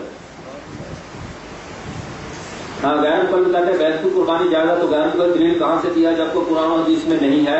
جو کہتے ہیں جائز ہے انہوں نے دلیل کہاں سے دی ہے؟ تو میں عرض کر رہا ہوں کہ انہوں نے پھر بھینس ہی کو اس کی گائے کی قسم میں شمار کر کے جو ہے اس کو دلیل بنایا ہے، اور یہ قیاس کیا یہاں پر قرآن و حدیث میں ان کے پاس پر دلیل نہیں ہے، یہ قیاس ان کی بیٹھ جا گئی۔ غیر مقلدی سے بطور چیلنج نماز کو اسلام کا قرآن حدیث ثبوت مانگا جائے، پوری نماز تکبیر تحریمہ سے لے کر سلام تک غیر مقلدی سے کہیے 2 رکعت نماز بما احکامات قرآن اور حدیث سے ثابت کر دیں، انشاءاللہ قیامت کی صبح تک ایسا نہیں کر سکتے۔ جی سعودیہ میں جرابوں پر مسح کر کے نماز پڑھنا جائز ہے، اس طرح ان کے یہاں خون نکلا ہے تو بھی موجود رہتا ہے، جو وہاں رہتے ہیں وہ سعودی شہر کے پیچھے نماز پڑھتا ہے، تو کیا کرنا چاہیے؟ پھر سعودیہ کو دین کا نام نہیں ہے، تو سعودیہ بھی جائز ہے تو یہاں بھی جائز ہے، کل کو کہے گا امریکہ میں یہ جائز ہے تو یہاں بھی جائز ہونا چاہیے۔ دین عمارتوں اور علاقوں کا محتاج نہیں ہے، دین قرآن و سنت اور امت کے متواتر عمل کا نام ہے، اور امت کے متواتر عمل کے اندر جو ہے اور قرآن و سنت میں جرابوں پر مسح کرنے کی کوئی گنجائش نہیں ہے۔ جراب مطلق لفافہ ہے، لیکن پاؤں کے لفافے کو کہا جاتا ہے جس کا اطلاق موضع پر بھی ہوتا ہے، اور جس حدیث میں جرابوں کو اضافہ کیا گیا ہے ان کے اندر روایت ایسے وہ ساری روایتیں سندن ضعیف ہیں۔ غیر مقلد کے علامہ عبدالرحمن مبارک پوری نے تحفۃ الاحفظی کے اندر اس کی وضاحت کی ہے کہ جرابوں کے مسح کی جتنی بھی روایات ہیں وہ ساری کی ساری سندن ضعیف ہیں، ایک میں ابن ڈہیہ راوی ہے، ایک میں ابن ناشل ہے، اور اس میں ایک دو راوی اور ہیں جو پرلے درجے کے قذاب اور متروک راوی ہیں، ان کی روایتوں کو بنیاد بنا کر جو ہے قرآن پاک قرآن کی اس آیت کا خلاف نہیں کیا جا سکتا، کیونکہ قرآن میں سراحت پاؤں کے دھونے کا حکم ہے، تو جو روایت موضوع پر مسح کی ہے وہ اس کی مطلق کو مقید کر رہی ہے، اب مزید اس کے اوپر اضافہ نہیں کیا جا سکتا۔ اب آپ نے فرمایا حنفی کو غیر مقلد کے پیچھے نماز پڑھنا جائز نہیں، اس لیے کہ ہو سکتا ہے غیر مقلد خون نکلا گزنا کیا تو ہے کہ اس طرح پھر کسی حنفیوں کی شادی کے پیچھے پڑھنا جائز نہیں ہے، اس لیے کہ ان کا جو اختلاف ہے وہ اپنے امام کے تابعدار وہ اہل سنت والجماعت میں سے ہیں، اور غیر مقلد اہل سنت والجماعت میں سے نہیں ہے۔ اس کی ایک مثال اور سمجھ لیجیے، اگر ایک آدمی کا مالٹے کا باغ ہو، جیسے خبیر صاحب نے آپ کو کہا تھا کل جمعے میں کہ ماشاءاللہ یہ حضرات مالٹوں کا موسم نہیں ہے، یہ مالٹے کھانے کے لیے نہیں ہے، یہ سبق پڑھنے کے لیے آئے ہیں، یہ ایک ضمن حضرت نے دوسری دعوت دی ہے کہ مالٹوں کا موسم میں بھی آپ تشریف لانا، یہ ضمن ہے، آپ اسے پوچھ رہے شاید ان کا یہ ارادہ ہو تو جب قائم زندہ ہو تو اپنے مقولے کی وضاحت وہ اصل انداز سے کر سکتا ہے۔ تو میں عرض یہ کر رہا تھا آپ حضرات سے کہ اب ایک آدمی شافی کے پیچھے نماز پڑھ رہا ہے، شافی تو اہل سنت والجماعت میں سے ہے، اس کا اگر ایسے کر کے بھی ہے وضو کر کے کھڑا ہے اور اس کے نزدیک ہے چونکہ وہ اپنے آپ کو تحکم اور حاکم بنا کر نہیں کر رہا، وہ اپنے امام کی تابعداری میں کر رہا ہے، اس لیے ہم اس کی نماز کو جائز کہتے ہیں۔ ایک آدمی کا مالٹے کا باغ ہو، وہ مالک ہے، وہ جتنے مالٹے توڑ کر کھا لے اسے پوچھنے والا نہیں ہے، اب جو ہے میں وہاں پر جاؤں، میں نے پوچھ کر 2-4 مالٹے کھا لی، میرے لیے بھی جائز ہے، یہ مثال وہاں پر جائے اور چوری کر کے مالٹے کھا لے، کام تو تینوں نے ایک ہی کیا لیکن اس کا شریعت ہاتھ کاٹ دیتی ہے، ایسے ہے یا نہیں؟ اس کا شریعت ہاتھ کاٹ دیتی ہے۔ امام شافعی رحمہ اللہ خون نکلنے سے وضو نہیں کرتے، وہ مجتہد ہیں، ان کے مقلد ان کے تابعدار ہیں، دونوں معذور ہیں، اللہ دونوں کو اجر دے گا۔ غیر مقلد چور ہے، چور کے پیچھے نماز نہیں ہوتی۔ دلیلی حضرات ہمارے نظام پر اعتراض کرتے ہیں، کس پر اعتراض کرتے ہیں؟ نظام کون سا؟ جی پتہ نہیں کس قانون پہ، ہمارے وجود پر بھی اعتراض ہے، کس کا جواب دیا جائے گا؟ پورے نظام کا جواب نظام کے ساتھ آتا ہے، سوال کے ساتھ نہیں آتا، یا تو اپنی جزیات لکھے ہمارے نظام کی کن کی جزیات پر اعتراض ہے تو اس کے بتا دے۔ وحدت الوجود کا مسئلہ مدلل بیان فرمائے، سبحان اللہ، بس وحدت الوجود ایک ہے مسئلہ، وحدت الوجود ایک ہے، وحدت ما بہ الوجود ایک ہے، جس کے ساتھ کائنات کا وجود ہے وہ ایک ہے، اس کو وحدت کہا جاتا ہے، وہ وحدت ما بہ الوجود ہے۔ ڈاکٹر علامہ اقبال نے ہندوؤں کا نظریہ تھا جسے ہما اوست کہتے تھے، ہر چیز وہ خدائی ہے، علامہ اقبال اس کو جواب میں ہما اور اوست، ہر چیز اس خدا کے ساتھ ہے۔ اب وحدت الوجود کو ایک تو منطقی اصطلاح سے سمجھیے، پھر میں دوسرے طریقے سے بتاتا ہوں، شارٹ کٹ تفصیل ذرا زیادہ ہوگی، وقت آپ کے سونے کا میں بچا رہا ہوں۔ اب دیکھیے ایک چیز ہوتی ہے مثال جس میں نامی ہے، ایک جس کو کہتے ہیں کہ جس میں مطلق ہوتا ہے، پھر اس کے بعد جس میں نامی، جس میں مطلق میں ہم سارے شریک ہیں، آپ کو بھی اللہ نے جسم دیا، گدھے کو بھی جسم دیا، جس میں مطلق میں سارے شریک ہیں یا نہیں؟ اس کے بعد ہے جس میں نامی، جو پڑھنے والا جسم ہے، اس کے اندر جو ہے وہ ایک اور، یعنی اس کو دوسرے الفاظ میں سمجھیے، کبھی بہت ساری کثرت سمٹ کر ایک قلت میں آ جاتی ہے، بہت ساری کثرت سمٹ کر کس میں آ جاتی ہے؟ ایک قلت میں آ جاتی ہے۔ جیسے حیوان کثرت کے ساتھ ہیں، لیکن جب انسان کہا تو لفظ انسان میں سارے انسانوں کی جنس مرد اور عورت پہلے اور بعد والے سمٹ کر لفظ انسان میں آ گئے۔ پھر اس کے اوپر ایک اور وحدت ہے جسے وحدت جسم وحدت نوعی کہتے ہیں، اس کے اندر جو ہے وحدت جسم نامی، اس میں درخت بھی آپ کے ساتھ شریک ہو گئے، جانور بھی آپ کے ساتھ شریک اور آپ بھی۔ اب وحدت جسم نامی کے بعد ایک ہے وحدت جسم مطلق۔ وحدت جسم مطلق کا مطلب یہ ہے جو چیزیں جسم رکھتی ہیں وہ اس وحدت میں شریک ہیں، گدھا گھوڑا ہو، بھینس بکری ہو، اینٹ روڑا پتھر پہاڑ ہو، دریا سمندر کا جو کچھ بھی ہو، انسان ہو، سارے کا سارے جو بھی جسم رکھتا ہے وہ وحدت جسم مطلق نامی وحدت کے اندر شریک ہے۔ اب اس کے اندر مخلوق ساری ایک طرف ہو گئی، خالق ایک طرف ہے۔ اب خالق اس لیے کہ وجود تو رکھتا ہے لیکن جسم بھی رکھتا ہو، جسم سے پاک ہے۔ اب وحدت جسم مطلق میں تمام مخلوقات آ گئی، اور اس کے بعد ایک اور اوپر وحدت ہے جس کے کہتے ہیں وحدت الوجود، کہ جو وجود کے اندر وحدت ہے، جو چیزیں وجود رکھتی ہیں۔ اب خدا کا وجود بھی ہے اور مخلوق کا وجود بھی اس کا عطا کیا ہوا ہے۔ اب اس وجود کی وحدت میں یہ سارے کے سارے اکٹھے ہو گئے۔ اب اگر تو کہے اس وحدت الوجود کے اندر کے مخلوق اور خالق وجود کی نسبت میں اکٹھے ہو چکے ہیں، اب یہ شرک ہے تو کہا جائے گا شرک اس لیے نہیں ہے، خدا کا وجود وجود حقیقی ہے، ہمارا وجود وجود حقیقی نہیں، وجود مجازی ہے، یہ بات اس کا فضل ہے۔ شرک تب ہوتا، برابری تب ہوتی جب دونوں کا وجود حقیقی ہوتا، ہمارا وجود فانی ہے، اس کا وجود باقی ہے، لیکن لفظ وجود میں وحدت کی وجہ سے وحدت الوجود کہا جاتا ہے۔ بات سمجھ میں آئی یہاں تک؟ آگے چلیے، ہمارے ہاں وحدت الوجود یہ سالکین کا مسئلہ ہے کہ صوفیہ اکرام ہیں، وہ کہتے ہیں خدا کی معرفت میں وہ اتنا آگے چلے جاتے ہیں، صرف خدا کا وجود نظر آتا ہے اور خدا کے وجود کے سامنے انہیں کائنات کی کوئی چیز نظر نہیں آتی۔ وہ کہتے ہیں وہ کچھ چیز ہے ہی، یعنی کہ مخلوق کا ہونا نہ ہونا برابر ہے اور صرف خدا ہی کا وجود ہے، اور وہ ایک ہے جو وجود واجب الوجود ہے، اس لیے اس کو وحدت الوجود کہا جاتا ہے کہ جو حقیقی وجود ہے وہ ایک ہی ہے، وہ خدا کا ہے، یہ مطلب ہوتا ہے وحدت الوجود کا۔ اور اس کے بعد دوسرا مسئلہ وحدت الشہود کا ہے، اس کی پرچی کل لکھنا، کل جواب دوں گا۔ جس کی داڑھی مشکوک ہو، اس طرح کے سر کے بالوں کٹنگ ہوئی شہری نہ ہو، ان کے پیچھے نماز پڑھنا کیسا ہے؟ بے داڑھی مشکوک ہو یعنی غیر مقلدانہ ہو تو اس سے وضاحت پوچھ لی جائے اور بہتر احتیاط کر لیا۔ غیر شہری بالوں والا جو ہوتا ہے وہ فاسق ہوتا ہے، فاسق کے پیچھے جو ہے تھوڑی احتیاط کی، لیکن اتنا فاسق نہیں کہ نماز پڑھنے کا اٹھانی پڑے، یہ تو وہی ہے۔ اور کوئی حضرت ابو کثیر حضرت علی رضی اللہ گاڑی کتنی تھی میں نہیں دیکھی، اور کچھ غیر مقلد کو ہم کو بہت زیادہ گمراہ سمجھتے ہیں۔ عبداللہ معذور کے بارے میں آپ کی رائے کیا ہے؟ بھائی وہ ہم کو گمراہ سمجھتے ہیں تو ان گمراہوں کا گھر کا حوالہ دیا جائے، یہ نہیں کہا وہ ہمارے حق میں اچھی رائے رکھتے ہیں، وہ ہمیں گمراہ سمجھتے ہیں تو ہم کون سا ان کو حدیث ناولہ سمجھتے ہیں، ہم ان کو فلے حدیث کا گمراہ سمجھتے ہیں۔ تو عبد الرحمان مالک پوری کے بارے میں میری کیا رائے ہے؟ ہماری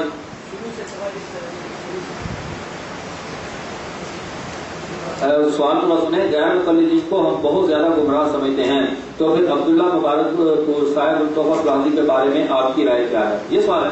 ہاں، یہ عبداللہ مبارک پور بھی گمراہ تھا، یہ غیر مقلد کا خیر تھا، لیکن چونکہ یہ جنابوں پر مسا کرنا یہ ان کے گھر کی دلیل ہے اور اس نے خود ان کے بارے میں راضی کیا ہے، تو میں نے ان کے گھر کا حوالہ اس لیے دیا کہ تمہارا بڑا گرو گھنٹال کہہ رہا ہے کہ یہ جو ہے وہ ساری ضعیف ہے، اس لیے ان کے گھر کا حوالہ دیا، بلکہ جنابوں پر مسا کا مستقل عنوان چارٹ بھی موجود ہے، اس کا آپ ہمارے دلائل دے ہیں، ہمارے لیے آلوچنا دل کی تھا۔ ٹھیک ہے۔